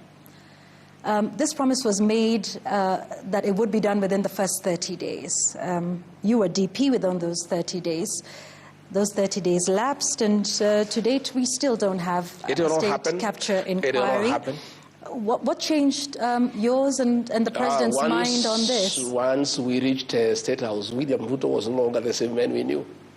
The man changed. The man changed. And I can tell you for a fact, he changed. Before you were elected, he was in his home every week. Every week he was here taking tea up to midnight. Since he became president, he has never come back here. Even when we did not have issues for a year, we were quite free and friendly. He never came back here. He was too busy taking over and capturing the state. And when we get to the real business, I'll tell you how William Ruto has captured the state. So he could not agree to have a commission for state capture because he intended to do it himself. And he has perfected it and actually overdone it, to a point that the country is almost crumbling, to a point where now children cannot go to school because there is no money for capitation. to a point where people now are paying money to ghost hospitals, to a point where public money is being stolen and given to the deputy president to go and bribe people in broad daylight without being ashamed. You know what is shocking me, Yvonne, is impunity. You know, a president here is talking about corruption. His deputy every day is spending 10 million every day. You know, money that of course he has not earned, money that cannot come from his salary or his businesses, and everybody knows this is stolen money, and they are doing it with brazen impunity without caring what the people of Kenya are saying. So corruption has become a way of life. So I'm saying, William Ruto, please respect the people of Kenya. Don't talk about corruption again, because that is an insult. Because you are the one who is leading from the front. And you are the one who is setting the example to everybody. You are the one who has inducted members of parliament and senate into corruption. How can you then go ahead and condemn them that they are corrupt? And you say the president is usurping the powers and the authority of bodies like the EACC and the DPP? You saw the chairman of the EACC respond after the president spoke. That tells you, if the chairman of EACC says the president has done well to allow us, it means then they are not independent. And if they allow, as they will, allow William Ruto to take over EACC and to take over the DPP office, what will happen is that we are going to see a lot of trumped-up charges against people who oppose William Ruto. Again, there is going to be a lot of blackmail to leaders to make political decisions. Okay. I want to put it to you that perhaps this is something you're saying now that you are outside of government, and that perhaps part of the proof of EACC and the DPP doing the will of the executive was in fact proven in your case. Mr. Gachagua, shortly after the Kenya Kwanza came into office, the charges against you were dropped. The charges against then Cabinet Secretary in October 2022, Aisha Jumwa, there was a corruption case where she was accused allegedly of embezzling about 19 million shillings. There was charges against then Cabinet Secretary Mithika Linturi of attempted rape. All of those were dropped right after the election, right after you took office, right after assumption of office of these individuals. And so some would say that this is indeed proof of exactly what you're saying, that the EACC I don't know about the cases of other people. And the DPP were done in your favor. And so you are, in fact, a beneficiary of the executive usurping the authorities of these independent constitutional bodies. Not true. So are you saying this now because you are out of government and not a beneficiary? In my case, not true, because what happened is that the fourth administration was doing what William Ruto is doing. Okay? It was using the criminal justice system to punish those who are opposed to it. The fourth administration was unhappy that I was supporting William Ruto. Yeah? And therefore they brought charges against me and there was no evidence. So once we came into office, the DPP got to the DCI to swear an affidavit. It's on record in court and said we had nothing against this man. We were told to prosecute him. We had no evidence. Even if that matter proceeded, it would still have been dismissed by the courts. Okay? What pains me, Yvonne, and I feel very sad, is at that time when we were being persecuted by the fourth administration, William Ruto saw that in his administration, never again will he allow the use of the criminal justice system to punish those opposed to him. Yeah? He gave that undertaking that he will never allow. And politics will be done the conventional way, through persuasion and consensus and concurrence. The minute he became president, I don't know what happens to that state house. Somebody is elected, he's a good man. When he reaches there, sometimes I even get very worried of being elected president. Somebody who was a reasonable person, somebody who was saying great things, somebody who was sensible, somebody who was for the rule of law, he becomes president and becomes a monster. William Ruto gave us an undertaking, in private and in public, that under his watch, in his leadership, he would never allow the use of the criminal justice system to pursue politics. That's exactly what he's doing, you know? And that's what I'm saying is, I don't believe he is the same person. You know, sometimes I think he's a double, you know? Because this man used to sit with me here with Pastor Dorcas, and we pray together. And the things he said he cannot do. Kwanzaa, he said in an interview, I will never allow anybody to punish my deputy. I will never allow anybody to lack respect for him. I will never allow anybody to do to my deputy what Uhuru Kenyatta has done to me. He not only did the same, but he had to do what Uhuru Kenyatta never did to him, to pay people to throw him out of office. And this is the same man. So sometimes, I don't know whether he is the same person. Sometimes I get lost. Why do you think, so you're saying the president punished you? I'm saying what he had said he would never do. He not only did it, but went ahead to throw me out of office. Why do you think he did that? Because I could not agree to many things that he was doing. He had wanted a Mr. Yesa. He had wanted somebody to agree to corruption, somebody who can agree to killings of young people. I told him off. I told him no. And I said I cannot agree. All right, let's speak about some of the things that are in the country right now, yes, and that you seemed to agree with.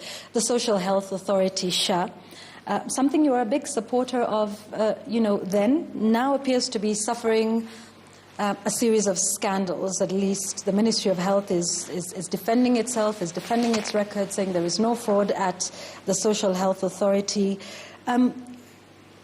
You sat there when this was being mooted. What was the proposal? And do you think, in hindsight, that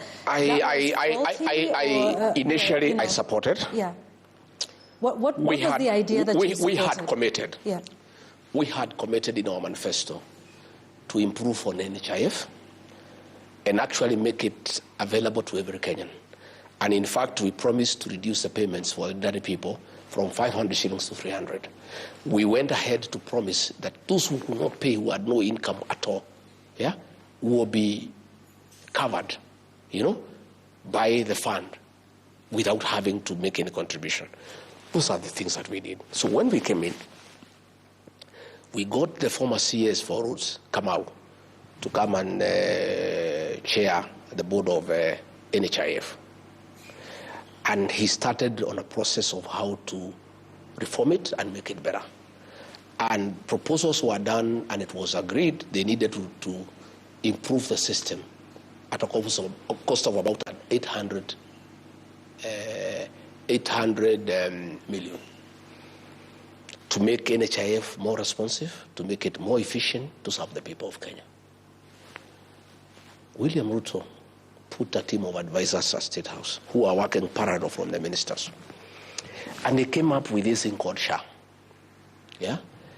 And they said NHIF is bad, there was a lot of fraud, we must reform it and we must change it completely.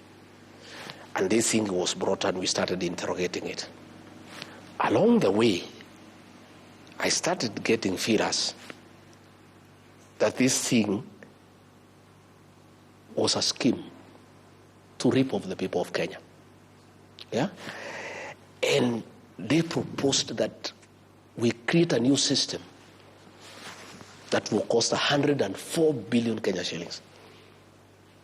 And I asked William Ruto, my brother, if the board of NHIF is saying they can reform this system at 800 million, why do we need a new system costing about 104 billion?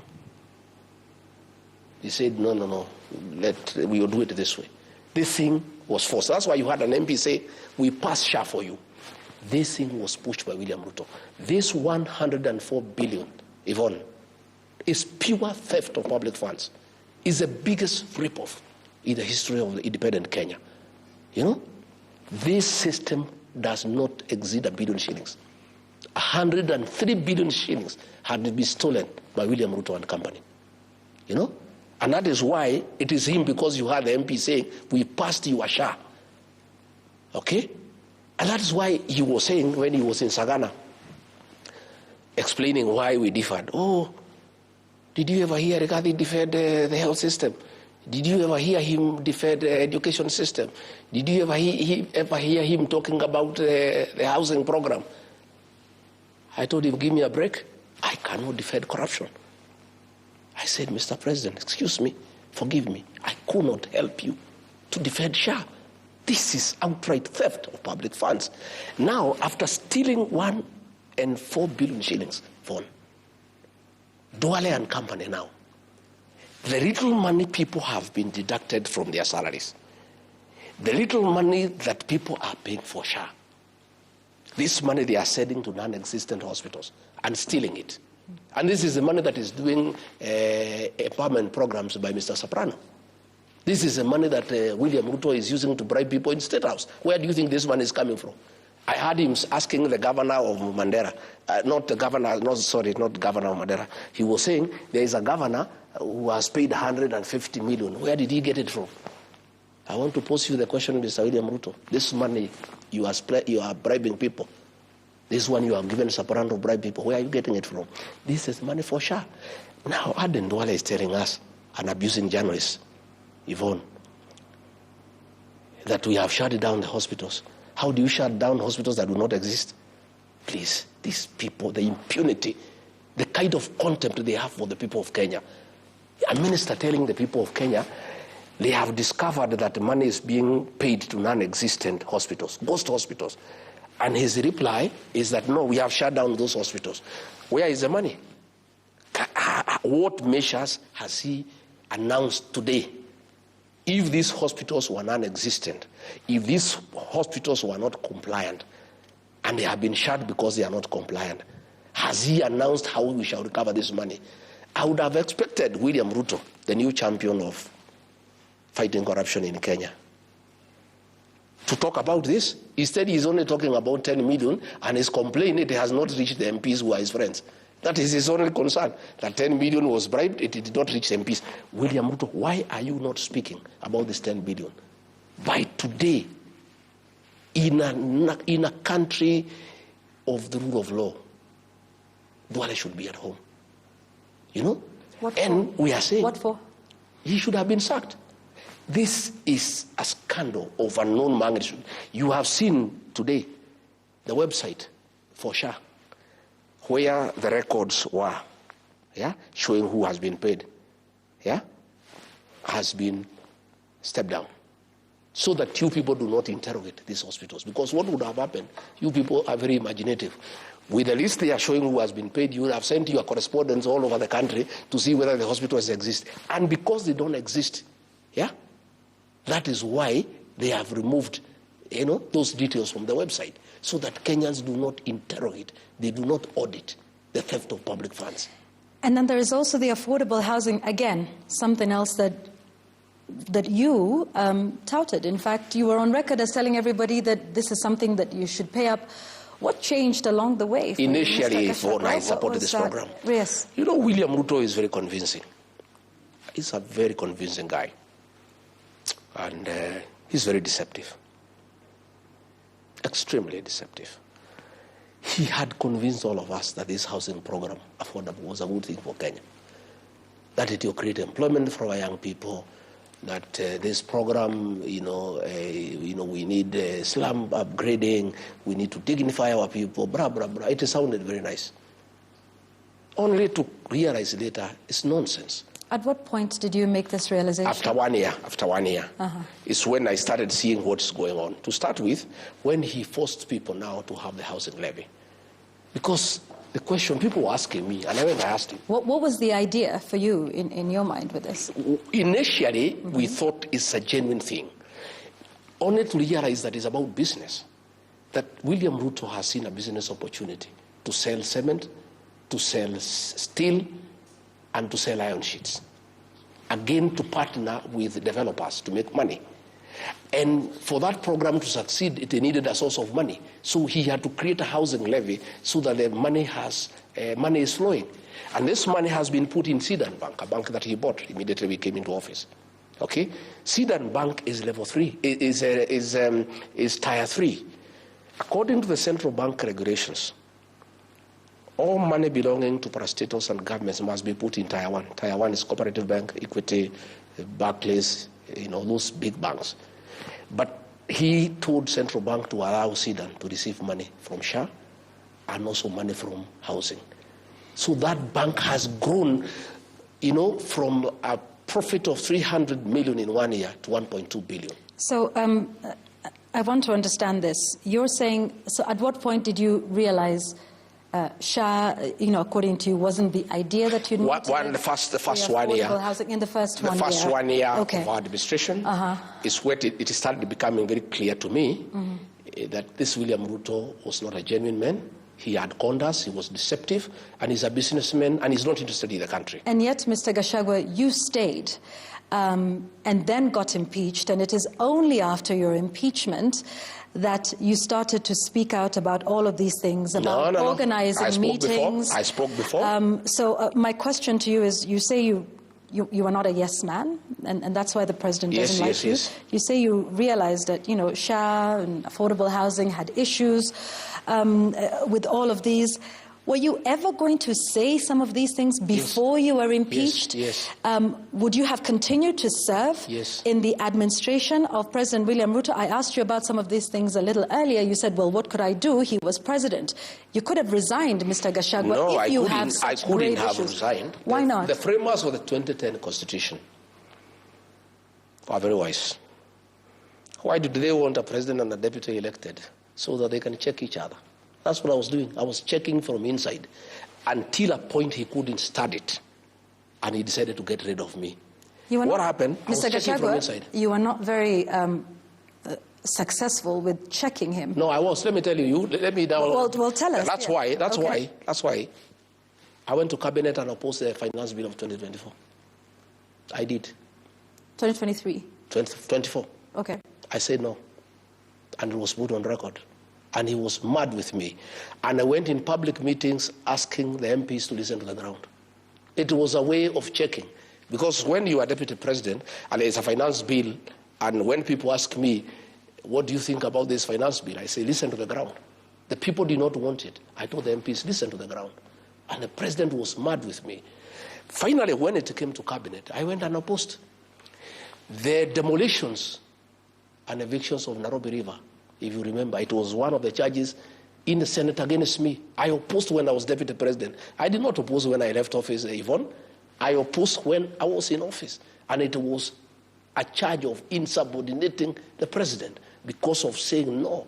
Our manifesto was clear that we shall never carry out demolitions and evictions until we have settled the people. Okay. When the Gen Z protests came, Yvonne, I want to put it on record so that we are speaking from the same page. I opposed abductions and killings. And when the president insisted, and our kids were shot and killed on June 25th, 2024, on the 26th of June, as deputy president, I called a press conference in Mombasa and castigated President William Ruto and the Director of National Intelligence Service for abductions and extrajudicial killings. I am not doing it because I'm outside, Yvonne. I was doing it from inside, and that is why the president now could not stand it anymore. In fact, it's after my press conference on June 26th is when he made a decision he must get rid of me, and it took him about 4 months. He started putting things into motion, and I told the president, I think it was on June 22nd, when I saw the operation order, what had been planned, the killings, the abductions, I went and I said, Mr. President, I am a parent, you are a parent. I have 2 young boys, you have young children. How can we kill these people simply because they are saying the finance bill is not acceptable? Why can't we listen to them? He said, my friend, you are in government, you do what we are saying. So the subsequent meeting for National Security Council, I was not invited because I would have opposed the operation. So when it happened, on June 25th, the president called a press conference at night. He did not invite me, and he said, this was treasonous, these are criminals, they'll pay for it. I was mad because I knew these children were innocent and they were simply clamoring for their rights and the rights of the people of Kenya. And what happened, Yvonne, is that nature abhors vacuum. The minute the president captured parliament, the minute he compromised Raila Odinga, there was nobody else to speak for the people of Kenya. And since nature abhors vacuum, the Gen Z just came up, because that's the way nature operates, and they started speaking for the people of Kenya. So I made a decision. I flew to Mombasa. I called a press conference, and that marked the end of the relation between me and President William Ruto. We never spoke again. We just pretend we are speaking, but we never met one-to-one. We never spoke on telephone. We were speaking on messages until the day I left office. So you cannot say, Yvonne, that I spoke because I left. I started speaking. For 1 year, I was speaking from inside. And that's why he was accusing me. You know, he was telling me to defend Adani. I told him I will not. He says, go to the TV stations and defend the university model. I said, I will not. Because the thing is not good. You know, I was in a funeral in Kitale. And the Senator for Kisii, Richard Oyonka, really attacked the government because of Adani. And I spoke last. I did not say anything. I talked about other things. I left. And the president's PA called me all manner of names. Wewe ni mujinga sana, you are very stupid.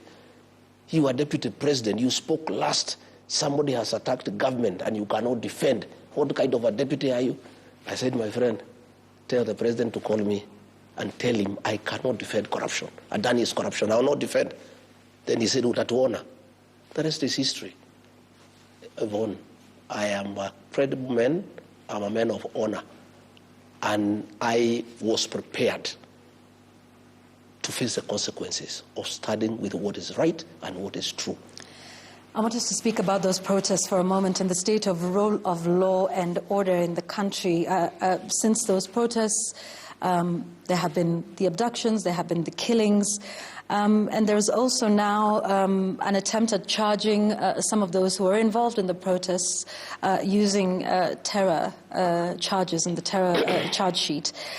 What are your thoughts as to where we are now, the state of the nation now, following the protests, in terms of, you know, the state of the rule of law? There's been talk and questions of having dialogue at this point.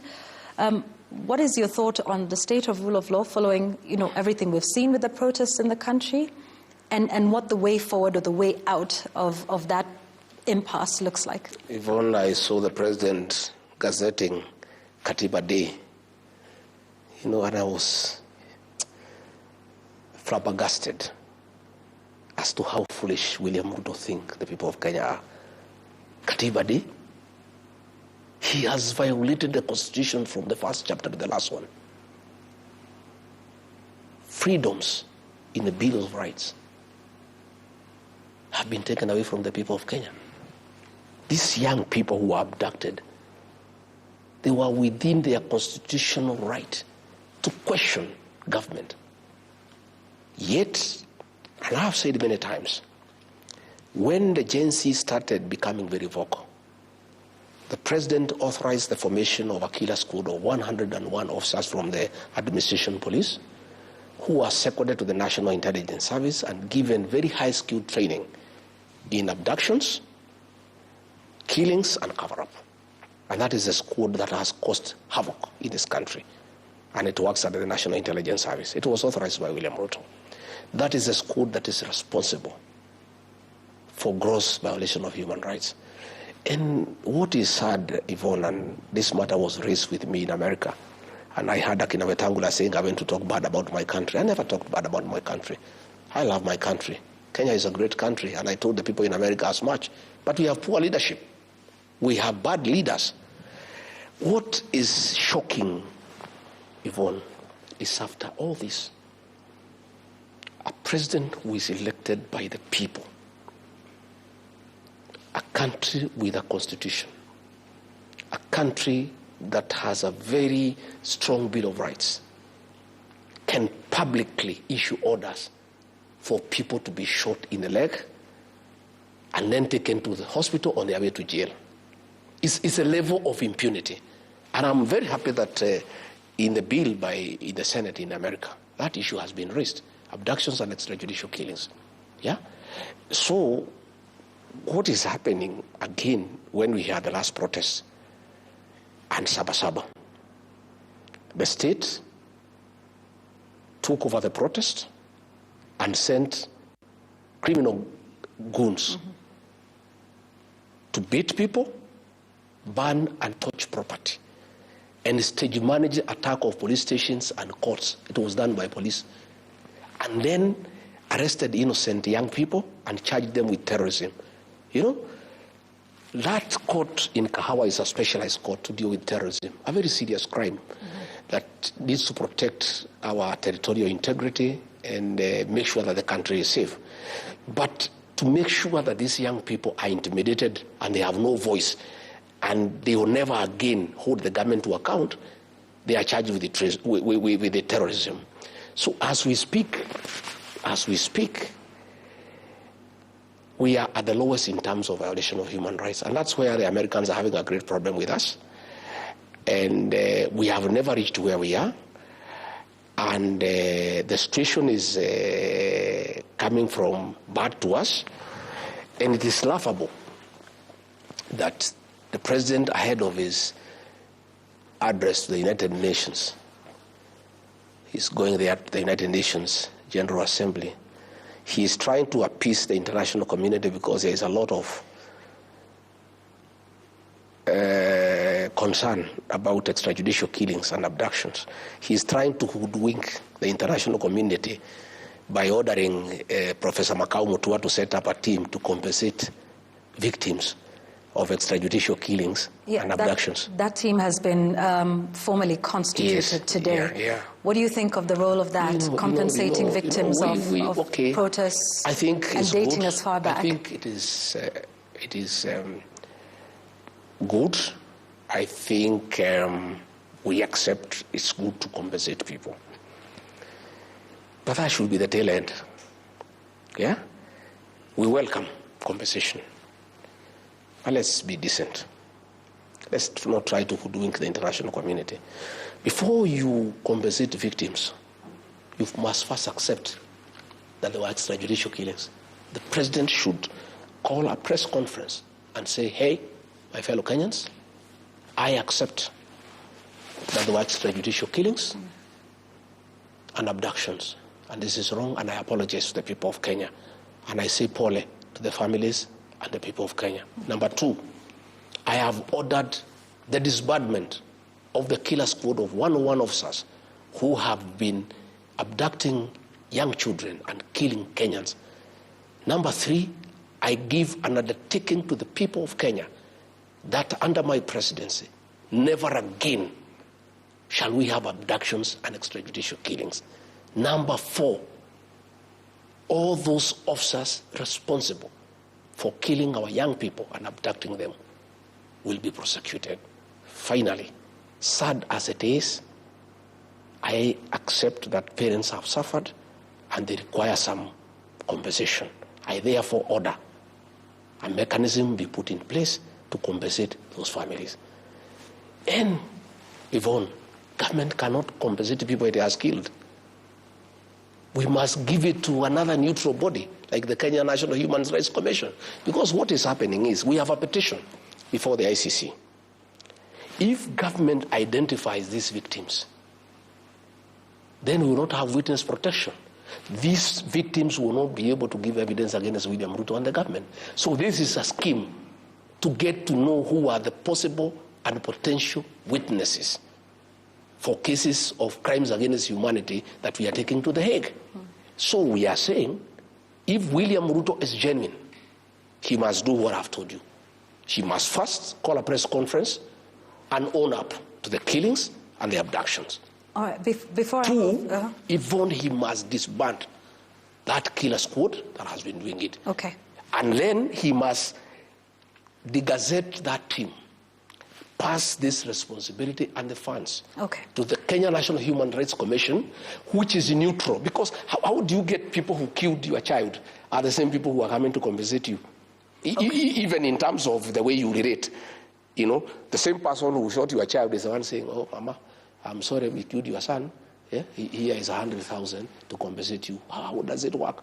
Let us have an independent body, the Kenya National Human Rights Commission, to be able to do it. I want to talk about, and to switch gears a little bit and, talk about some politics for a moment and maybe go back to your return from the United States.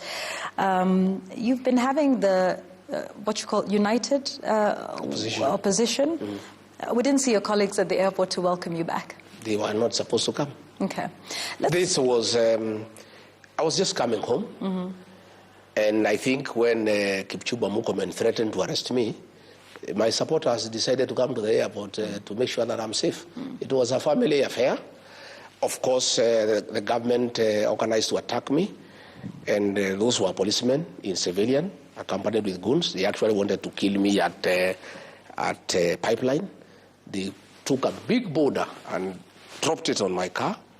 I escaped death by a whisker. And I think they wanted to kill me. And what Murkomen should know, that if he had killed me, there will be no country. There will be a civil war. And I don't know whether they know what they are playing around with. This country, where it has reached, people should not have such jokes. Those are jokes that are not good. We have a country. We have a country, Yvonne. And myself, what I did, we were supposed to go through Jogoo Road all the way and greet people in Kamukunji. Yes. Me, I'm a very responsible leader.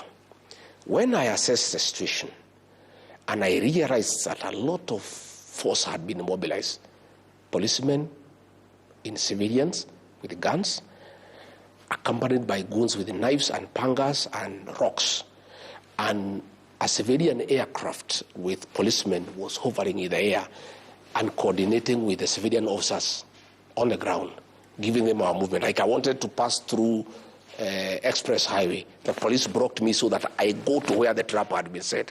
When I analyzed the situation, I said, let's cancel going to Jogoo, because I don't want people to die in my name. I don't want women to be hurt. Even journalists, your colleagues, ask them, you were with them there. They were beaten.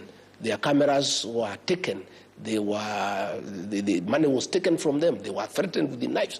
A lot of violence was meted against us, And it is a threat, by the way. Even I heard the minister say, no, we were not aware of their movement. Yet he was saying 2 days before, we have credible intelligence, there will be violence.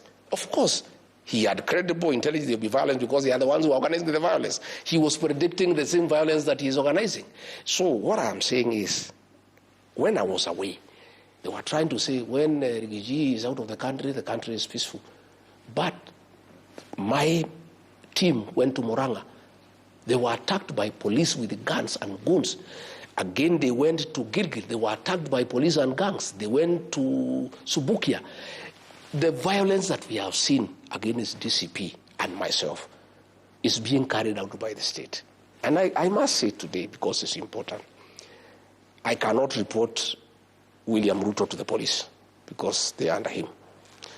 I cannot report the police to themselves. I cannot report Murkomen to the DCI because he is under him.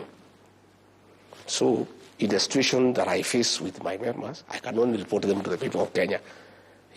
Sometimes I hear Ruto saying, go and write a statement. We write a statement to who? How can you go to report William Ruto to the police? How can you go to report Kipchumba Murkomen to the police?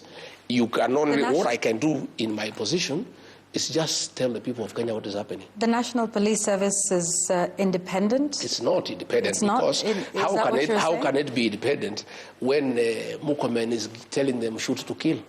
When William Ruto is saying shoot in the leg?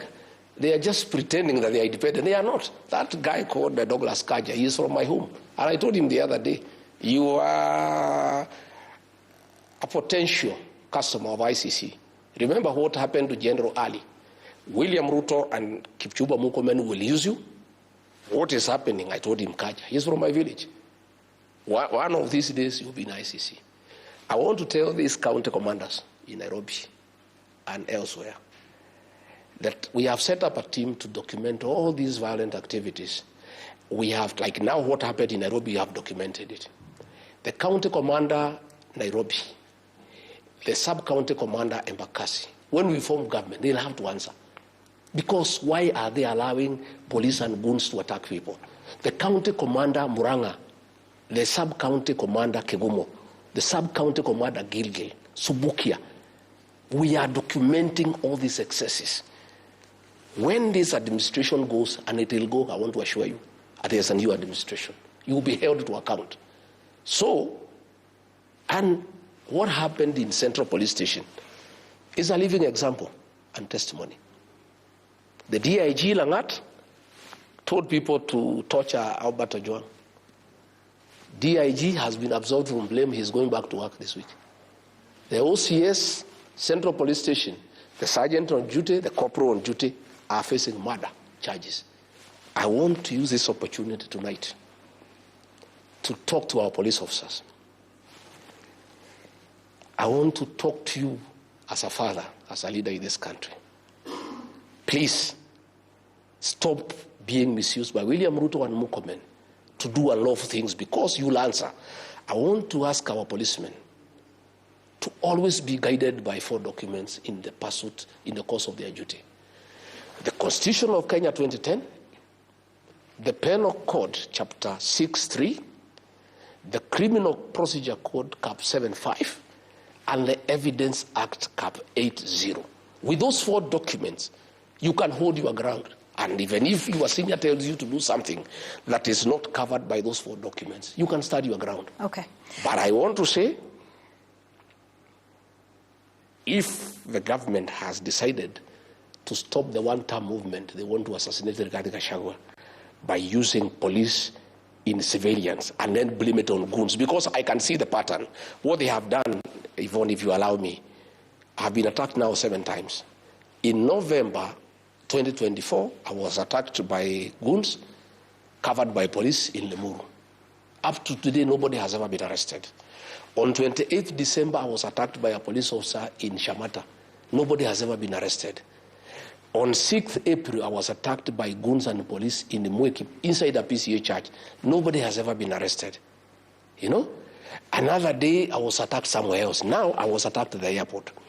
What I can see, I was analyzing here with security experts yesterday, is that the government want to set up a trend where that Rigathi Gachagua is always attacked by goons, so that one day, police in civilian can shoot him dead, and then say it's the goons, and then order an investigation to arrest the goons when he is dead.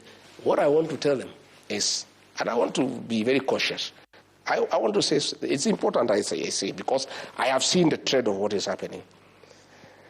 I want to tell William Ruto and Kipchumba Murkomen, please, don't ban this country.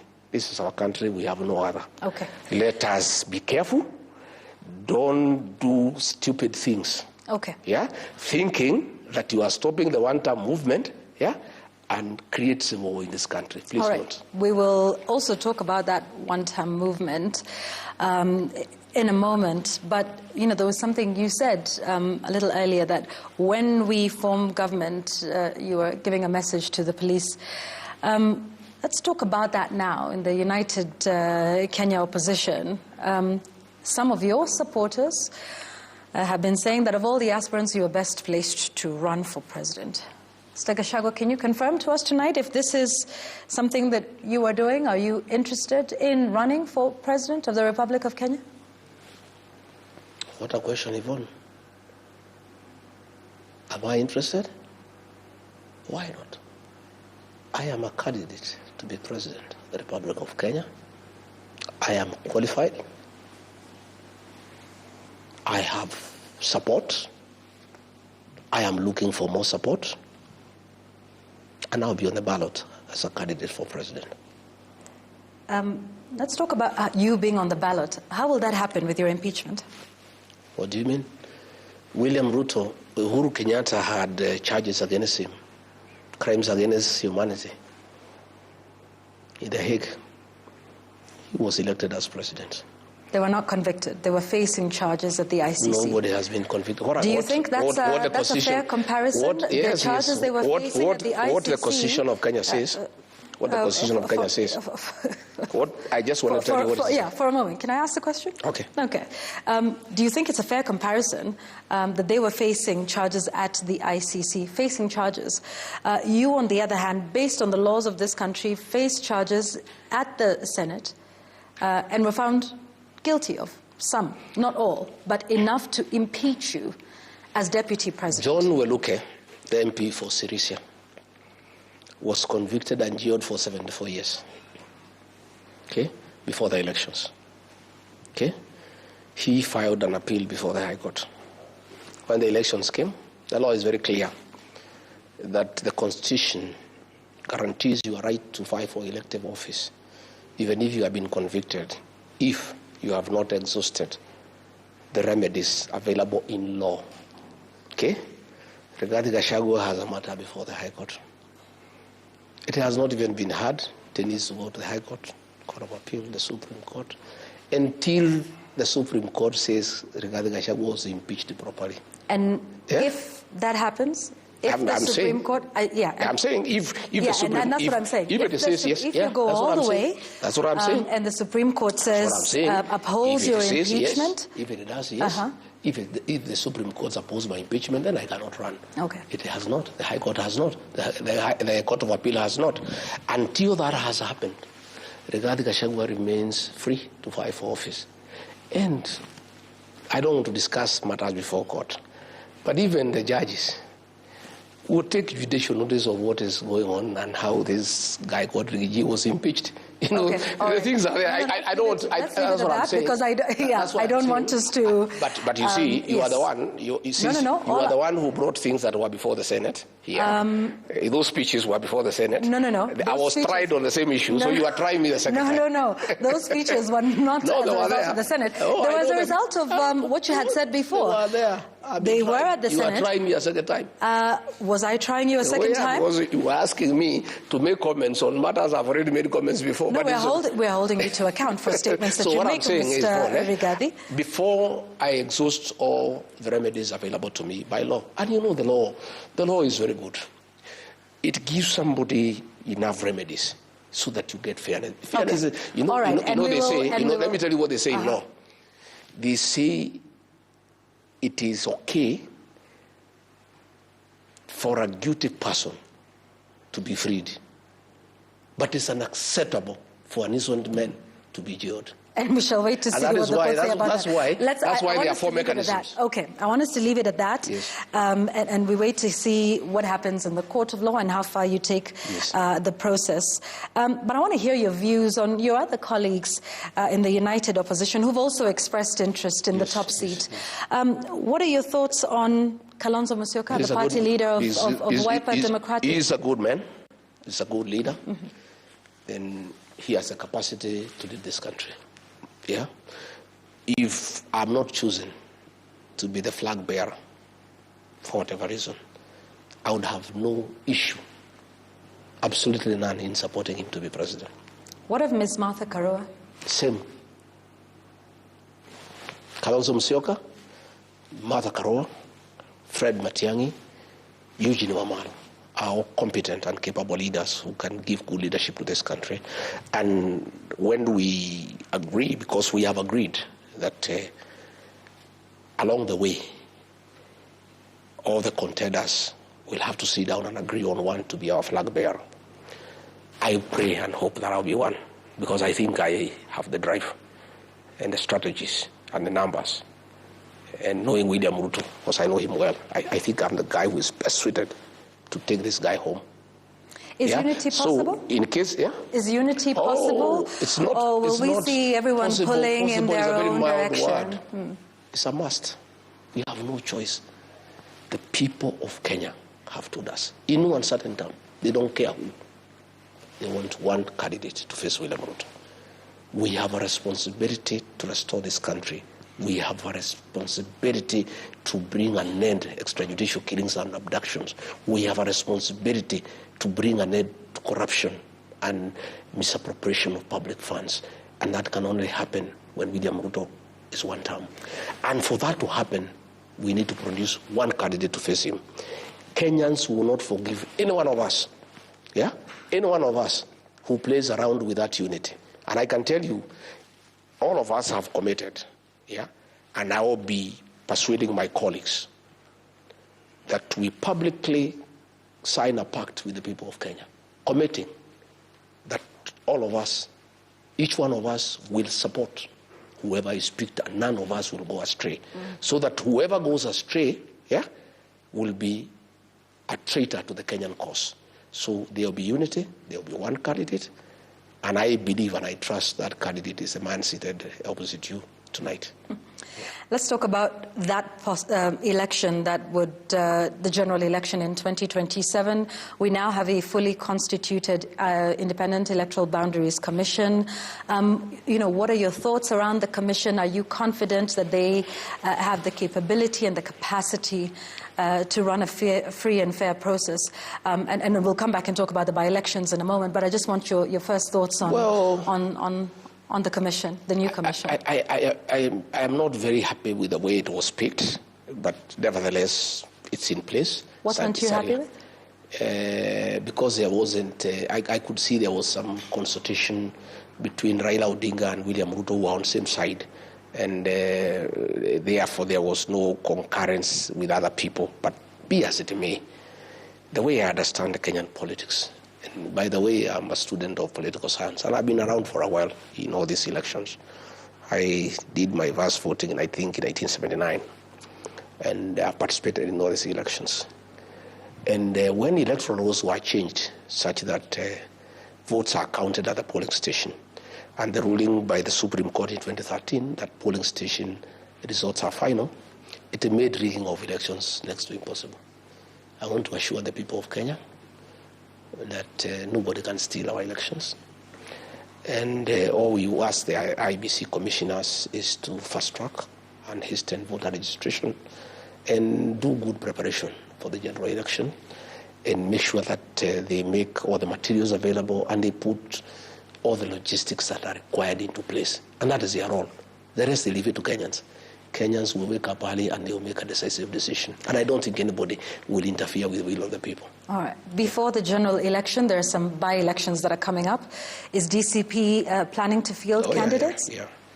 DCP is a national party and will participate in our elections, including Banisa in Mandera. Yeah.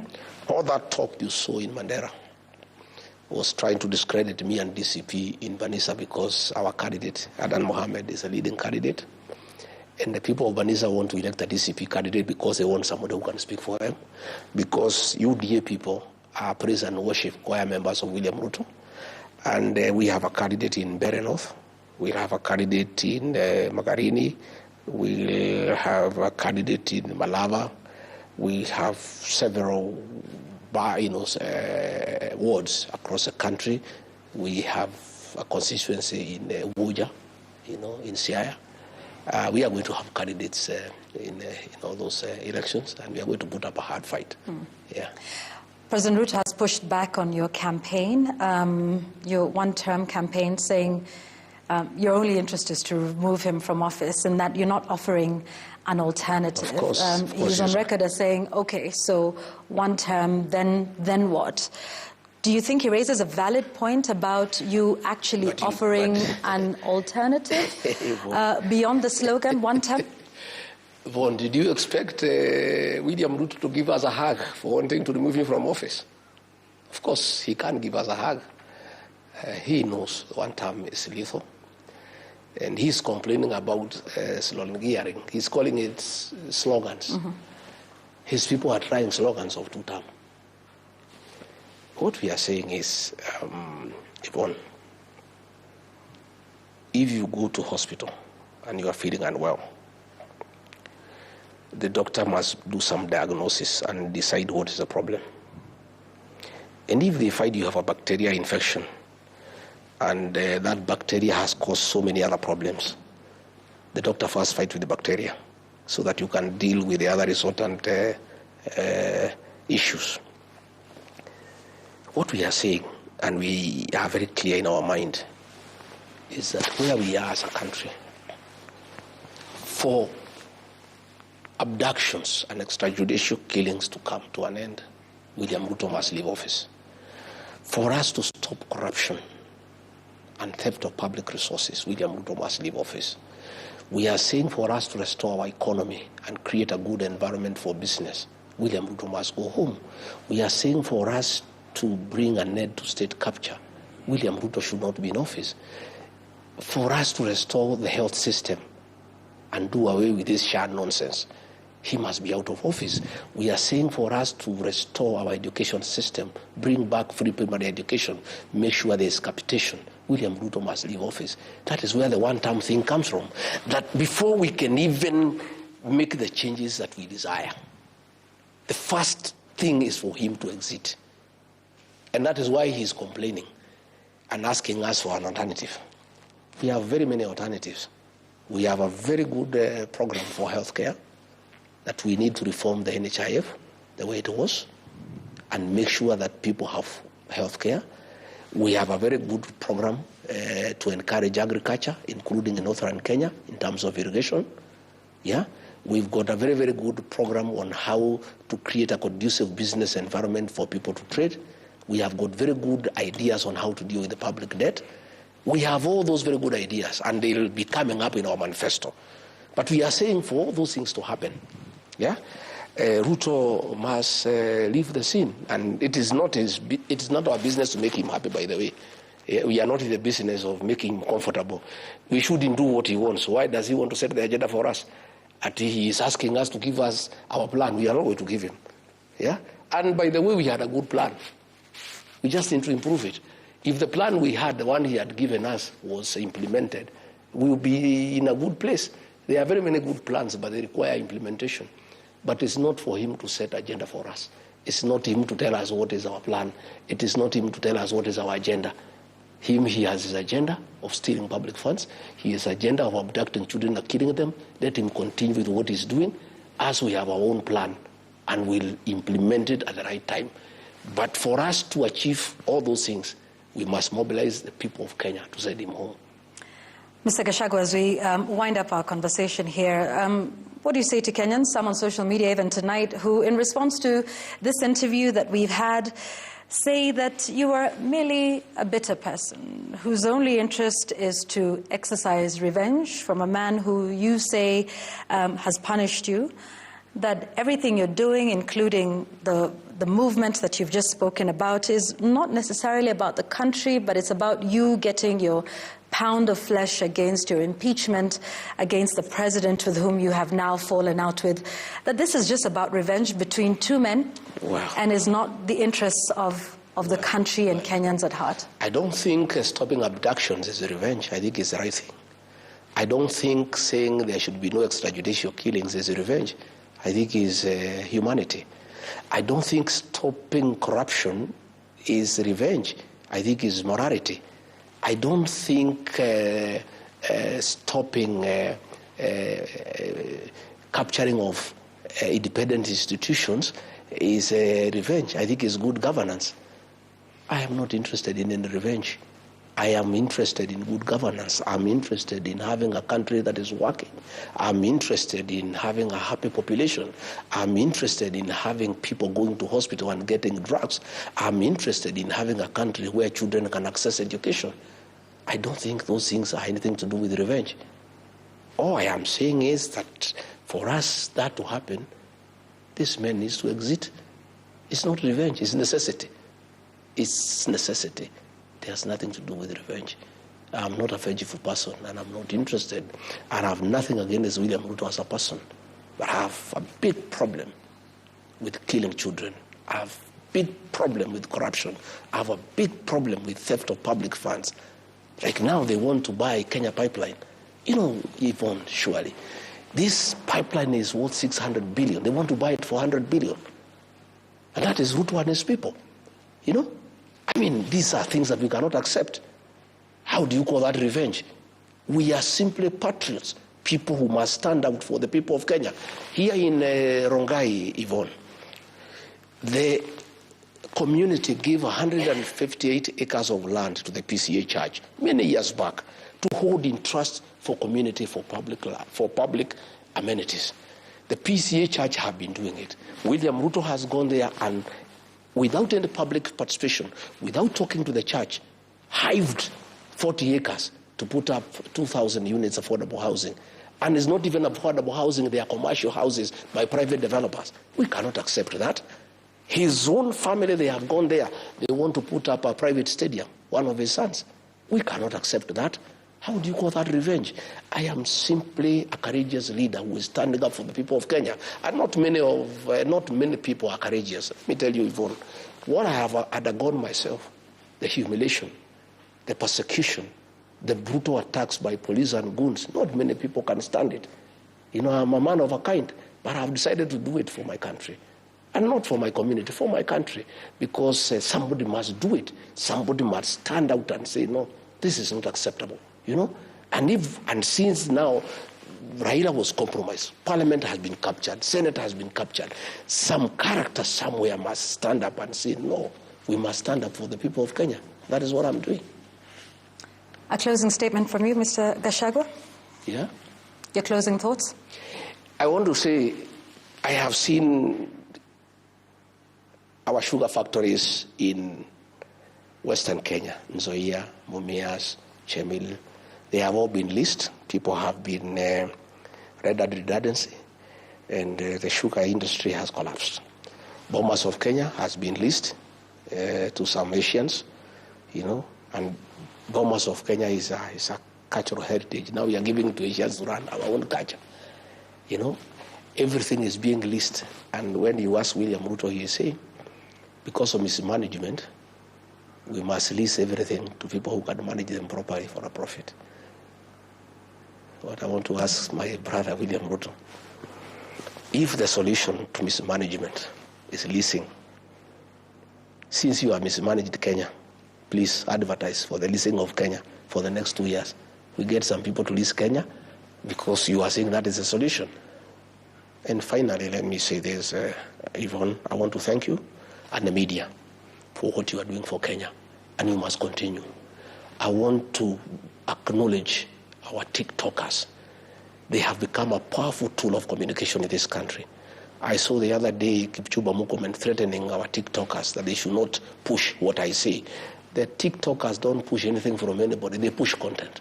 If you are saying something that is sensible and something that they think the people of Kenya need to know, they do it. So I want to thank our influencers, our TikTokers, our media for education, and you must continue doing it, you know. And I want, like now, please find out, I am told the Kenya School of Government, yeah, they also want to listen to some people from Dutch to do some housing. That's a very important institution for our governance. So all these things, the media must stay on top of things. You must be patriotic and you must go out of your way to call out this government, because with a kind of impunity, unless the media brings out these things, both the normal media, the mainstream media, and the social media and the influencers, and working together with leaders like ourselves, I think we'll liberate our country, because we have a duty to preserve our country, because we have no other country than this one. Thank you very much, Mr. Rigathi Gachagua, for speaking with us on The Explainer tonight, for your time and your insights. We thank you. Let's take a short break here on The Explainer. We're back with the day's sports news.